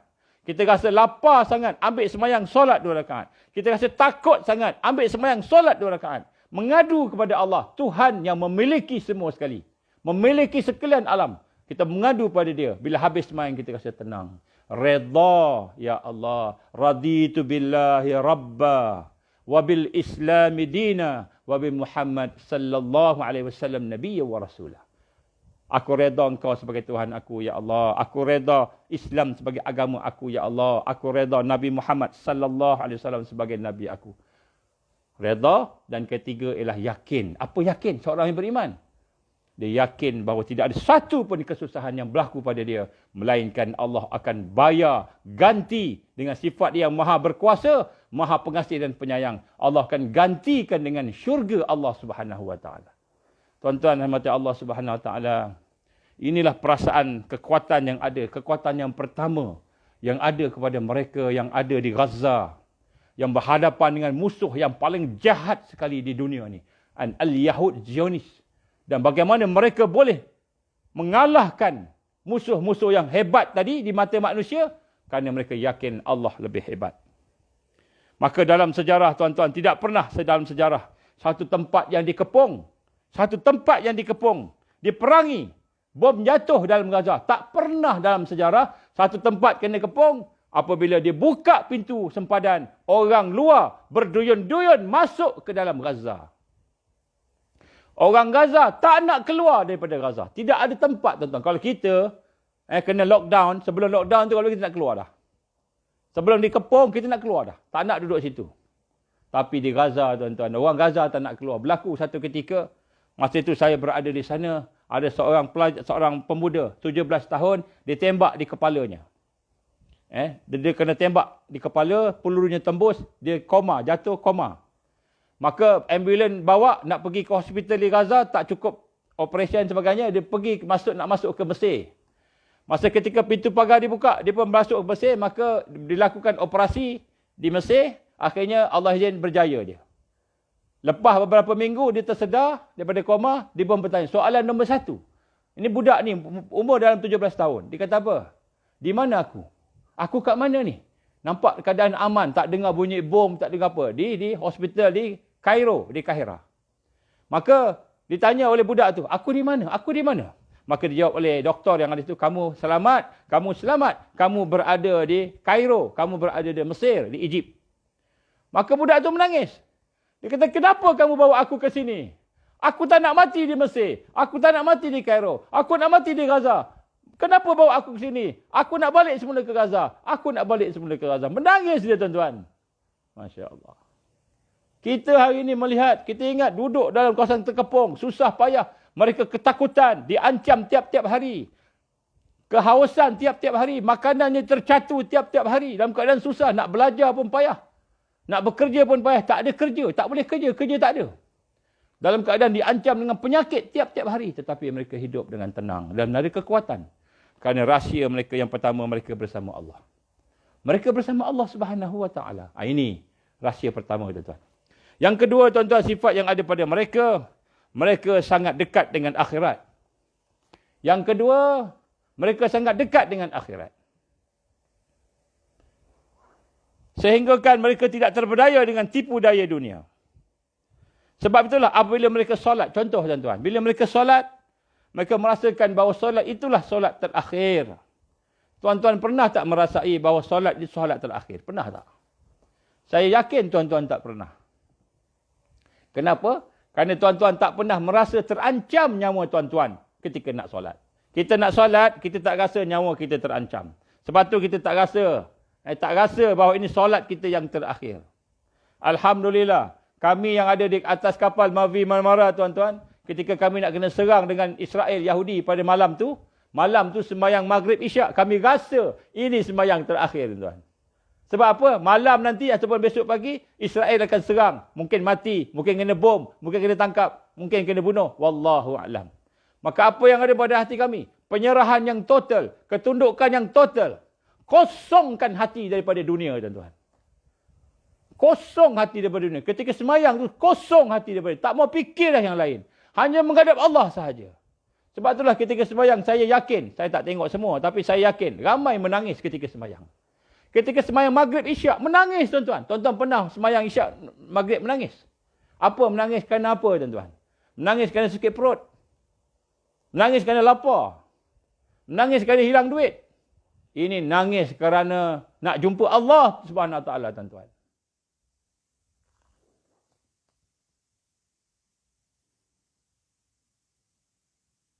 Tuan-tuan rahmati Allah Subhanahu Wa Taala.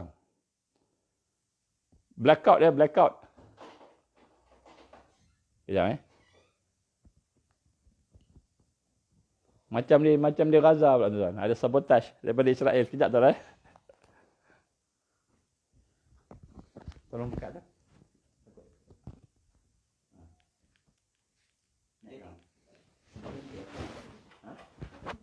Oh semua. Tuan-tuan rahmati Allah SWT. Allah izin malam ni. Assalamualaikum. Malam ni Allah izin blackout di kawasan kami tuan.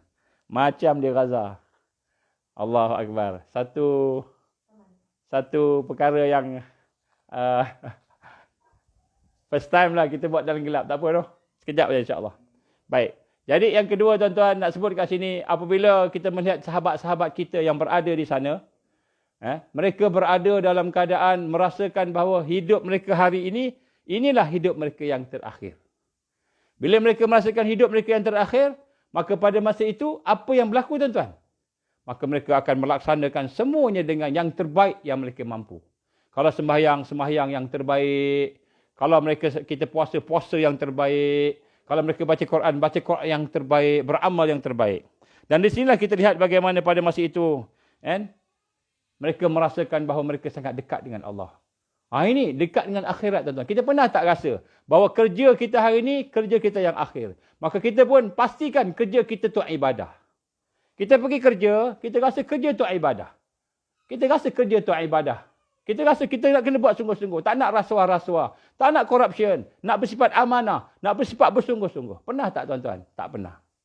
Maka di sinilah kita melihat kawan-kawan kita di sana cukup dekat dengan akhirat. Cukup dekat dengan akhirat tuan-tuan. Dan bagaimana digambarkan. Satu ketika saya pernah solat. Salah satu solat. Masa ketika itu solat Zuhur. Saya solat Zuhur berjamaah dengan mereka yang berada di kamp pelarian. Kami duduk situ, saya ada 2 orang daripada Malaysia, solat jamaah.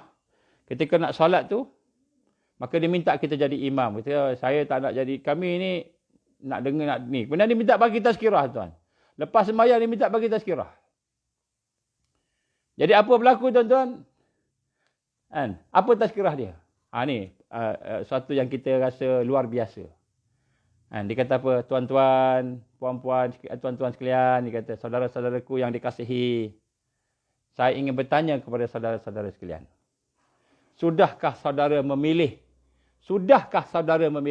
syurga mana yang saudara nak masuk? Tuan-tuan, puan-puan, tuan-tuan dah pilih ke nak masuk syurga yang mana satu? Dah pilih ke nak masuk syurga yang mana satu? Kalau kita tazkirah di Malaysia ni, atau di Indonesia, atau di Thailand, di tempat-tempat kita ni, tazkirah kita, marilah kita mengingati bahawa kita akan mati berjumpa Allah. Tazkirah tentang kematian. Marilah kita ingati bahawa kita akan masuk dalam kubur, azab kubur. Marilah kita mengingati akan syurga Allah, neraka Allah, azab Allah. Kita tazkirah kita tentang kematian, azab. Tapi apa tazkirah mereka yang berada di tempat perjuangan dan mereka yang berjuang. Mereka yang berjuang, yang telah memilih untuk jalan perjuangan. Tazkirah mereka ialah, sudahkah kamu memilih Jannatul Firdaus? Tajuk tazkirah tuan-tuan, sudahkah kamu memilih Jannatul Firdaus? Subhanallah. Maka saya nak tanya tuan-tuan. Tuan-tuan pilih syurga yang mana tuan-tuan dah pilih nak masuk? Jannatul Naim, Jannatul Ma'wa, Jannatul Firdaus. Yang paling tinggi sekali. Tuan-tuan, maka dia kata, sekiranya kamu nak pilih syurga, maka jangan pilih syurga yang rendah-rendah. Jangan pilih syurga yang rendah-rendah. Pilihlah syurga yang paling tinggi sekali, kata Syekh tu. Kenapa kena pilih syurga yang paling tinggi? Kerana dia kata, kalau kita pilih yang tinggi, kalau tak sampai pun, mudah-mudahan dapat bawah dia.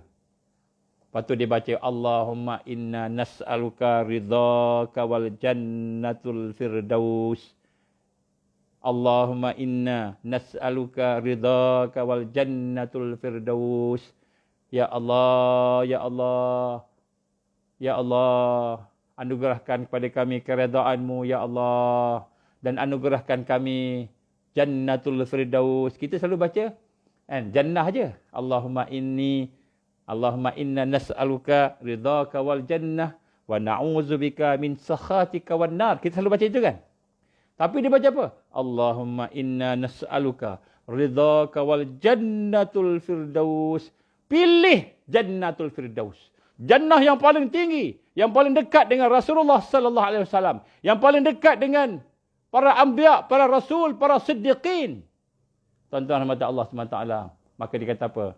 Dia kata, sekiranya kamu nak memilih Jannatul Firdaus, kalau kamu benar-benar nak memilih Jannatul Firdaus, maka kamu telah memilih Islam, kamu dah memilih iman, memilih Allah dalam hidup kamu. Maka dia kata, biddam birruh. Biddam birruh, dia kata. Maka orang yang memilih Jannatul Firdaus, biddam birruh, dengan darah, dengan jiwa mereka. Jadi, nak sebut sini tuan-tuan, memang Allah akan uji kita. Di akhir zaman, Allah akan uji kita. Dan antara ujian Allah ialah kesusahan. Antara ujian Allah ialah kepayahan, penderitaan. Mungkin kita lapar, diuji dengan kelaparan. Mungkin kita akan diuji dengan keuangan. Ekonomi kita teruk. Mungkin kita akan diuji dengan kesakitan, berpenyakit. Mungkin kita akan diuji dengan anak-anak kita meninggal dunia. Keluarga kita tinggalkan kita. Mungkin kita diuji dengan boykot. Kita kena boykot. Orang boykot kita. Sebab kita tak bersama dengan arus Dajjal. Kita tak bersama dengan arus. Orang boykot kita. Orang tinggalkan kita. Mungkin kita diuji dengan tentera-tentera Dajjal datang. Menangkap pula orang beriman. Mungkin Allah uji kita dengan kesusahan, diseksa. Mungkin Allah uji sampai peringkat syahid, kita mati. Tuan-tuan rahmat Allah Subhanahu Wa Taala. Maka semua yang Allah uji pada orang beriman, apabila dia melihat ada tempat dia akan pergi selepas daripada ini. Maknanya kesusahan dia, kesakitan dia, penderitaan dia, kepayahan hidup dia di atas muka bumi ini akan digantikan, akan menuju kepada syurga Allah. Jannatul Firdaus. Maka ketika itu dia boleh sabar. Dia boleh sabar. Masa itu dia boleh reda. Dia boleh tenang dengan kesabaran. Dan pada masa itu dia boleh meningkatkan keyakinan dia kepada Allah. Ini tuan-tuan, Allah uji dalam keadaan gelap macam ini. Tempat kami blackout ni. Satu tempat blackout. Macam di Gaza. Macam di Gaza. Kalau di Gaza gelap macam ginilah gelap di Gaza. Dengan kipasnya tak ada, airconnya tak ada, dan keadaan airnya tak ada. Ini Allah uji tuan-tuan. Hari ni cerita pasal Gaza, Allah uji sungguh-sungguh. Macam Gaza. Saya di sana pun berbuka macam ni, gelap gelita. Tuan-tuan rahmati Allah Subhanahu Wa Taala, saya nak sebut pada tuan-tuan pada malam ni. Maka orang yang telah dibeli oleh Allah tadi, maka Allah beli dengan syurga. Syurga ni apa tuan-tuan? Syurga ni apa? Saya nak cerita sikit dengan syurga. Yang pertama sekali tuan-tuan, Nabi Musa berdialog dengan Allah. Ini satu hadis sahih yang digambarkan oleh Rasulullah sallallahu alaihi wasallam. Satu hari Nabi Musa berdialog dengan Allah. Cara ringkas. Maka kata, Ya Allah, sesungguhnya aku memahami syurga, kehebatan syurga, keagungan syurga, kebahagiaan yang ada dalam syurga. Maka engkau ceritakan, ya Allah, bagaimana keadaan orang yang paling rendah darjatnya dalam syurga. Orang yang paling rendah darjat dalam syurga. Siapa dia yang paling rendah darjat dalam syurga? Maka Allah pun berfirman, ya Musa, wahai Musa, sesungguhnya orang yang paling rendah darjatnya di dalam syurga ialah dia ini seorang ahli neraka. Seorang ahli neraka yang mana dia telah meninggal dunia tanpa sempat bertaubat. Ini huraian ulama, bukan hadis. Mungkin dia meninggal dunia tak sempat bertaubat. Maka ada dosa-dosanya yang menyebabkan Allah Subhanahu Wa Taala menghukum dia masuk dalam penjara. Maka pada ketika itu, ketika mana dia dalam keadaan dalam neraka tadi, maka sampai waktunya Allah memanggil dia, wahai fulan bin fulan, kamu keluarlah daripada azab aku, pergi masuk ke dalam syurga aku. Maka orang tadi pun bergerak. Tuan-tuan tahu macam mana bentuk ahli neraka ni, tuan. Badannya hitam legam. Hitam legam. Hitam legam. Seperti arang yang telah dibakar bertahun-tahun, beribu tahun dibakar. Kita pernah tengok kayu kena bakar? Kayu kena bakar. Legam. Hitam. Keras. Kan? Brittle. Boleh hancur. Jadi begitulah ahli neraka. Dalam keadaan tak bergerak pun susah. Sakit. Setiap saraf sakit. Setiap perasaan sakit. Otak semua sakit. Akhirnya dia bergerak. Akhirnya dia bergerak menuju kepada syurga Allah. Merangkak, kata Rasul. Dia bergerak merangkak perlahan. Sehingga kan akhirnya sampailah dia ke pintu neraka nak keluar daripada neraka. Maka diceritakan Rasulullah SAW. Allah berfirman. Sampai kat pintu neraka tak tahulah berapa puluh tahun. Dia berangkat tu. Tak tahulah berapa ribu tahun berangkat nak keluar tu. Maka dia memandang pintu tu. Dia kata, Alhamdulillah, ya Allah, terima kasih ya Allah, aku bersyukur padamu ya Allah. Dia berkata, Alhamdulillah, segala puji padamu ya Allah, sesungguhnya engkau telah selamatkan aku daripada neraka ni. Dia bukan marah Allah, sebab dia tahu dia layak masuk neraka. Maka dia kata, terima kasih ya Allah, engkau ampunkan aku masuk dalam syurga. Maka dia pun berjalan, kata Rasul SAW, maka Allah berfirman, tiba-tiba hamba aku berhenti. Maka tiba-tiba dia berhenti. Maka Allah bertanya, dan Allah yang maha mengetahui. Maka Allah bertanya, mengapa engkau berhenti? Apa berlaku? Allah maha mengetahui, dia nak ajar kita. Maka Allah tanya kepada fulan tadi. Maka dia kata, ya Allah, aku teringat aku ni yang orang yang lambat masuk. Tentulah syurga ni dah penuh. Tentu syurga dah penuh. Aku tak ada tempat. Dia bayangkan syurga ni dah penuh orang lah. Tentu aku duduk bawah kolong. Duduk tepi jalan. Tak apa ya Allah, yang penting masuk syurga. Maka Allah berfirman pada dia, wahai fulan, mahukah aku menjadikan kamu, menganugerahkan kamu sebagai seorang raja daripada raja-raja yang paling agung di dunia ni? Maka dia mengatakan kepada Allah, ya Allah, sesungguhnya engkau Tuhan, engkaulah Tuhan penguasa alam semesta ini. Al-Malik, engkaulah raja. Ya Allah, aku ni tak layak. Ya Allah, sesungguhnya aku tak layak. Engkau nak sindir aku ke ya Allah? Maka Allah SWT bukan menyindir. Allah SWT menyatakan kepada dia, sesungguhnya aku akan memberikan kamu kedudukan. Kedudukan sebagaimana raja. Maka Allah sebut, kata Nabi, satu-satu nama raja. Sulaiman bin Daud. Contohnya Allah sebut, raja-raja yang besar.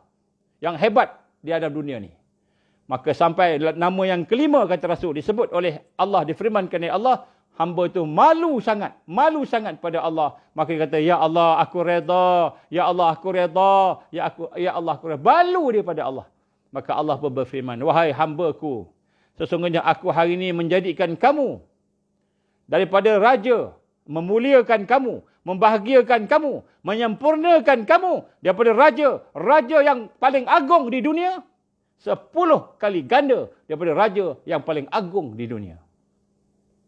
Tuan-tuan rahmati Allah Ta'ala, sesungguhnya syurga bagi seseorang itu bukan Allah bagi rumah murah, bukan Allah bagi tanah, bagi buat satu istana, bukan Allah bagi kita ada istana, ada tanah, ada kebun, bukan Allah nak bagi kita kebun, bukan Allah nak bagi kita istana, tetapi Allah nak bagi kita kerajaan.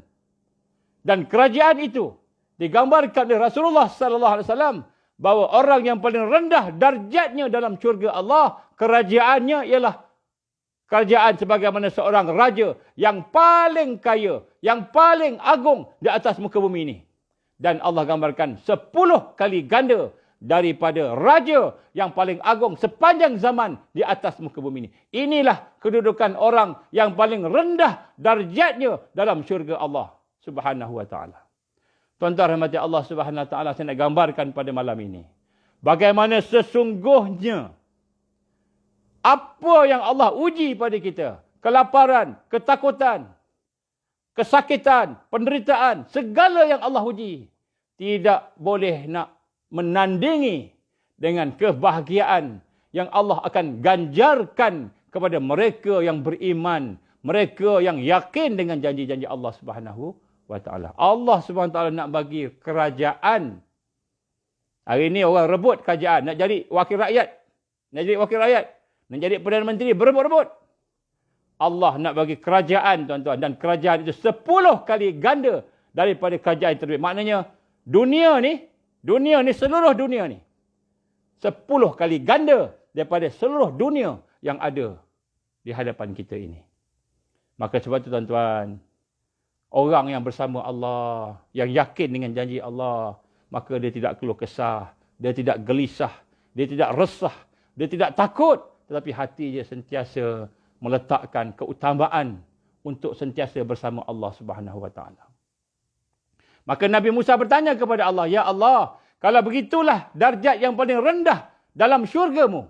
Darjat yang paling rendah dalam syurga bersama dengan 10 kali ganda kemuliaan, kehebatan, kesempurnaan, kebahagiaan seorang raja yang ada di atas muka bumi ini. 10 kali dunia, tanah dia 10 kali dunia." Maka kata Musa AS, "Ya Allah, kalau begitu macam mana dengan hamba-hamba-Mu yang berada di tempat yang paling tinggi, di Jannatul Firdaus? Macam mana pula yang ada di paling tinggi?" Maka Allah menjawab dengan firman-Nya kepada Nabi Musa AS. Apa kata Allah? Allah menyatakan, sesungguhnya kemuliaan mereka yang berada di Jannatul Firdaus, aku memberikan kesempurnaan, kebahagiaan, kejayaan, kehebatan hidupnya. Dan hanya aku, sebenarnya Allah memberikan kekuasaan dengan kebesaran, dengan kekuasaan yang Allah ada. Maka tuan-tuan rahmat Allah, tidak ada boleh disebut dengan mulut. Mulut tak boleh sebut macam mana nikmat Jannatul Firdaus. Mata tak pernah nak nampak macam mana nikmat Jannatul Firdaus. Telinga tak pernah dengar macam mana nikmat Jannatul Firdaus. Tak boleh dihurai dengan perkataan. Tidak boleh dihurai dengan perasaan. Kalau kita rasa dah best dah, tak boleh nak rasa best duduk di Jannatul Firdaus. Kerana Allah memberikan kepada mereka yang masuk dalam Jannatul Firdaus, Allah memberikan kepada mereka itu kan kenikmatan, kebahagiaan, kesempurnaan dengan tangan, dengan kuasa, dengan kehebatan, keagungan Allah Subhanahu wa taala yang maha agung, yang maha layak pada Dia sebagai Rabbul Jalil. Tuan-tuan rahmati Allah, maka sahabat-sahabat kita di Palestin, tak maaf tuan-tuan, kena wire. Sahabat-sahabat kita di Palestin, di Gaza, mereka telah memilih Jannatul Firdaus. Jannatul Firdaus. Jadi sebab itulah kita hari ini melihat kekuatan kedua yang ada pada mereka. Ialah kehidupan mereka. Mereka melihat susah macam mana pun hidup kita di akhir zaman. Payah macam mana pun hidup kita di akhir zaman. Maka Allah menyediakan bagi orang yang beriman, bagi orang yang mengenal Allah, mengenal akhirat, bersama dengan Islam, istiqamah dengan Islam, bersama dengan kekuatan-kekuatan iman tadi, mereka nampak ada jalan keluar. Jalan keluarnya bukan kaya. Jalan keluarnya bukan sihat daripada sakit. Jalan keluarnya ialah mardatillah, reda Allah. Dan jalan keluarnya ialah dia mendapatkan Jannatul Firdaus. Tuan-tuan rahmati Allah Subhanahu wa taala, itulah kekuatan yang kedua yang perlu kita proses dalam diri kita. Perlu kita proses dalam diri kita. Sikit lagi tuan-tuan. Kekuatan yang ketiga tuan-tuan, kekuatan yang ketiga ialah mereka hidup bersama Al-Quran. Kekuatan kita di akhir zaman, kalau kita nak mencontohi perjuangan yang hebat di Gaza, perjuangan yang hebat di Palestin sebagai bumi yang penuh dengan barakah, maka kekuatan itu ialah kekuatan kita hidup bersama Al-Quran. Kita hidup bersama Al-Quran.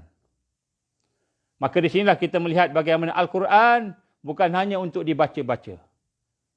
Al-Quran bukan hanya untuk kita tadabur kat kita cerita-cerita kat orang.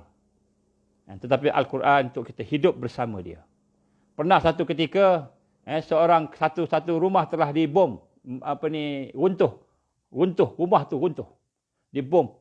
Dan mati maknya, mati ibunya, mati keluarganya, yang tinggal bapa dengan anak seorang. Seorang anak lelaki kecil lagi, umur dalam 7 tahun, 5 tahun, 7 tahun, lebih kurang. Dan bapaknya. Tuan-tuan, anak menangis kesakitan. Wajahnya berdarah sebagainya. Menangis kesakitan. Tiba-tiba tuan-tuan rahmati Allah Subhanahu Wa Taala, datang bapaknya kata, bawa Quran pada dia. Dia suruh baca. Baca Quran. Anak dia kata sakit. Ambulans tak ada. Baca Quran. Akhirnya dia pun baca Quran. Mula-mula baca berangkat-rangkat. Akhirnya dia baca dengan lancar. Baca. Hilang kesakitan, tuan-tuan. Hilang kesakitan. Hidup bersama Quran. Sehingga Al-Quran menjadi syifa. Menjadi ubat kepada kehidupan kita. Kita ada kegelisahan. Al-Quran merawat kegelisahan kita. Kita ada kegundahan. Keresahan. Ketakutan, kita ada rasa ancaman, kita rasa ada sakit, maka Al-Quran merawat segala keperluan-keperluan kita. Kita dapat nikmat, kita dapat seronok, kita dapat sesuatu yang kita suka, maka Al-Quran merawat kita supaya kita tidak lalai, tidak istidraj, tidak berlaku kelalaian, maka kita bersyukur pada Al-Quran merawat. Jadi Al-Quran, hidup bersama Al-Quran sehingga Al-Quran menjadi sumber hidayah, sumber panduan kepada kita, tuan-tuan rahmati Allah SWT. Dan sebab tu nak digambarkan kat sini, kita kena benar-benar memahami bagaimana untuk kita mendekati Al-Quran. Bagaimana untuk kita mendekati Al-Quran yang sebenarnya merupakan senjata kepada seorang yang beriman. Baik, seterusnya tuan-tuan, ialah mereka sentiasa bersama-sama dalam ukhuwah. Sentiasa bersama-sama dengan ukhuwah fillah. Maknanya persaudaraan. Sebab itulah tak cukup kita sekadar bertemu dengan online. Daripada jauh kita jumpa, tapi kita tak pernah berukhuwah. Tidak pernah berukhuwah. Kita kena ada sahabat-sahabat. Kita kena cari orang yang soleh. Sebab mereka ini sebenarnya berukhuwah di sana, berkasih sayang. Kerana mereka merasakan bahawa bila berkasih sayang, bersaudara, bersama sesama Islam, sesama mukmin tadi, maka Allah Taala akan memberi barakah dalam kehidupan mereka. Dan Allah beri barakah dalam kehidupan mereka. Banyak cerita-cerita. Contoh tuan-tuan, pada tahun 2014, apabila mereka diserang. Hebat serangan yang diberikan oleh Israel. Jadi, sehingga kan berlaku pada satu ketika, tuan-tuan. Ini barakahnya ukhuwah. Mereka solat, diceritakan oleh kawan saya. Di sana, mereka solat subuh. Sedang-sedang mereka solat subuh, habis solat, tiba-tiba bau wangi, tuan-tuan. Bau sebagaimana bau orang yang syahid. Bau orang yang syahid ni. Mereka tahu bau syahid. Maka masing-masing memandang kiri kanan macam mana mereka, kawan-kawannya, akhirnya mereka berpelukan antara satu sama lain. Mereka kata, sesungguhnya sekiranya kampung kita diserang, agaknya siapa yang akan syahid di kalangan kita. Maka dia kata, kalau engkau syahid, maka besok engkau masuk syurga dulu, engkau ajaklah aku masuk. Kalau engkau syahid pula, kata kawan dia, kalau engkau syahid, engkau masuk syurga dulu, besok engkau bagi syafaat pada aku. Tuan-tuan rahmati Allah. Sahabat boleh bagi syafaat sahabat dia.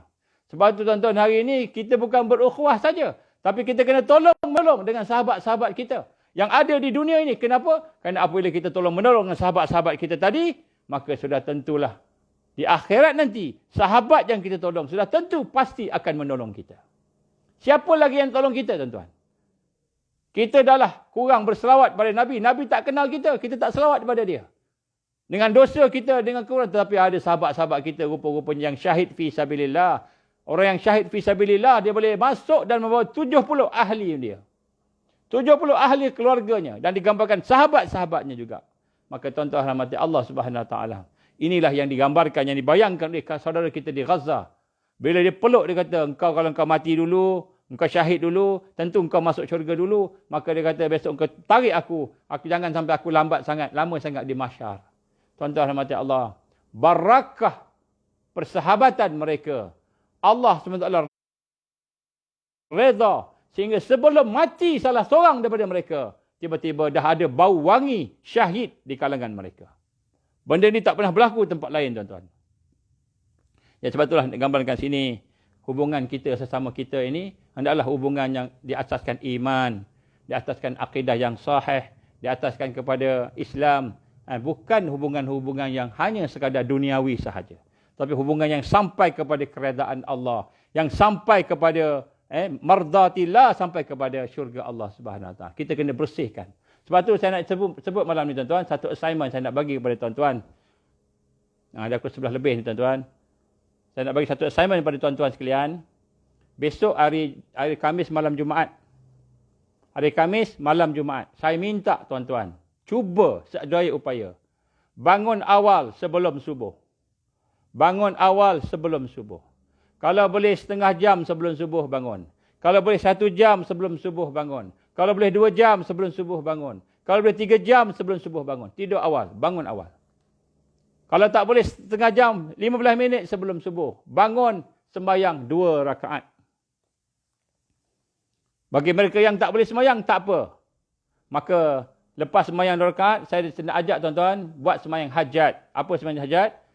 Yang pertama sekali, baca dalam sembahyang hajat itu, kan? Lepas baca Fatihah, bacalah ayatul kursi. Allahu la ilaha illa wal hayyul qayyum ila akhir. Baca ayatul kursi. Kemudian, lepas baca ayatul kursi, rakaat yang kedua. Kalau hafal, kalau tak hafal tak apa. Kalau hafal, bacalah amanar rasulu bima unzila ilahi min rabbihi wal mu'minun. Suratul Baqarah, akhir surah Baqarah. Nak baca daripada lillahi ma fis sama pun boleh, atau nak baca amanar rasul pun boleh, sampai habis. Kemudian lepas tu bila habis solat, sujud kepada Allah lagi sekali, baca la ilaha illa anta subhanaka inni kuntu minaz zalimin 40 kali. 40 kali. Maka habis baca, maksudnya lepas daripada sembahyang, maknanya habis solat dah salam, assalamualaikum dah salam dah, sujud lagi sekali. Maknanya sujud ni bukan dalam solat, sujud ni di luar solat. Sujud baca la ilaha illa anta subhanaka inni kuntu minaz zalimin. La ilaha illa anta subhanaka inni kuntu minaz zalimin. Baca 40 kali sepenuh perasaan. Besok malam, tuan-tuan, besok malam. Kemudian lepas tu doalah, mintalah apa yang tuan-tuan hajat. Kemudian jangan lupa tolong doakan sahabat-sahabat kita yang sama-sama di dalam menonton ataupun bersama-sama di dalam kita kata perbincangan kita ini. Tolong doakan. Dan kemudian juga doakan mereka yang berada di tempat lain yang sedang berjumpa dengan yang sedang berjuang di tempat-tempat yang lain. Doakan, tuan-tuan. Kenapa? Kerana bila kita doakan untuk mereka, maka Allah SWT akan memerintahkan atau malaikat akan mendoakan untuk kita. Dan doa malaikat mustajab. Bukan 1, 2, 50 malaikat akan mendoakan untuk kita. Tuan-tuan rahmati Allah Ta'ala, malam besok bangun awal. Sebagai tanda persaudaraan, ukhuwah, tolong doakan sekali untuk sahabat-sahabat kita yang menonton ni, dan kemudian untuk sahabat-sahabat kita yang lain yang berjuang. Kalau boleh sebut nama lagi bagus. Kalau tak boleh sebut nama tak apa. Bayangkan wajah-wajah mereka ni dan kemudian doakan supaya Allah beri kekuatan untuk berhadapan dengan ujian dan fitnah di akhir zaman. Tuan-tuan rahmati Allah SWT, kemudian selepas itu, kalau boleh, bacakan doa istighfar untuk mereka, untuk umat. Allahumma ighfirli walil mu'minin wal mu'minat wal muslimin wal muslimat al ahya'i minhum wal amwat birahmatika ya arhamar rahimin. Kalau panjang sangat, Allahumma ighfirli walil muslimin wal muslimat. Allahumma ighfirli walil mu'minin wal mu'minat wal muslimin wal muslimat. Allahumma ighfirli walil mu'minin wal mu'minat wal muslimin wal muslimat. Baca 27 kali, tuan-tuan. Siapa yang mengamalkan amalan ini, maka dihuraikan oleh ulama-ulama mutakhir ini. Ulama-ulama yang berjuang. Saya dapat ini pun daripada seorang alim daripada Turki. Seorang alim, seorang ulama daripada Turki. Salah seorang ulama di sana.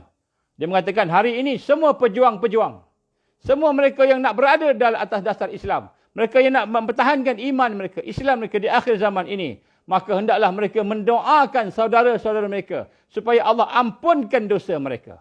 Kerana kemenangan ditangguh. Kita ditangguh kemenangan. Kesusahan diberi pada kita kerana dosa-dosa kita. Dosa-dosa kita lah yang menyebabkan banyaknya bencana-bencana datang satu demi satu kepada umat. Maka kita minta ampun kepada Allah bagi pihak saudara-saudara kita tadi. Allahumma ghfirli walil muslimina wal muslimat walil mu'minin wal mu'minat. Allahumma ghfirli. Baca 27 kali tuan-tuan. Jadikan amalan. Kalau boleh waktu sebelum subuh. Kalau tak boleh, apa-apa waktu pun tak apa. Maka dia kata, dihuraikan oleh para ulama yang mengkaji tentang hal ini, mereka siapa-siapa yang membacakan doa untuk saudara-saudaranya, melazimkan doa untuk para muslimin, muslimat, maka dia akan menjadi asbab Allah angkat balak dan bencana daripada kawasan dia. Katakanlah dia duduk di kawasan Johor Bahru. Dia berdoa untuk orang-orang di Johor Bahru. Ada balak nak turun.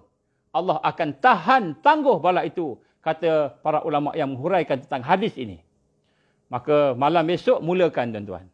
Inilah antara pengisian-pengisian yang kita kena buat. Dan kemudian selepas daripada mereka berukhuwah sehingga membentuk organisasi yang akhir sekali yang kelima, bila mereka buat sesuatu, mereka buat sungguh-sungguh. Bekerja sungguh-sungguh. Beramal sungguh-sungguh. Merancang sungguh-sungguh. Dengan penuh jiddiyah, dengan penuh kesungguhan.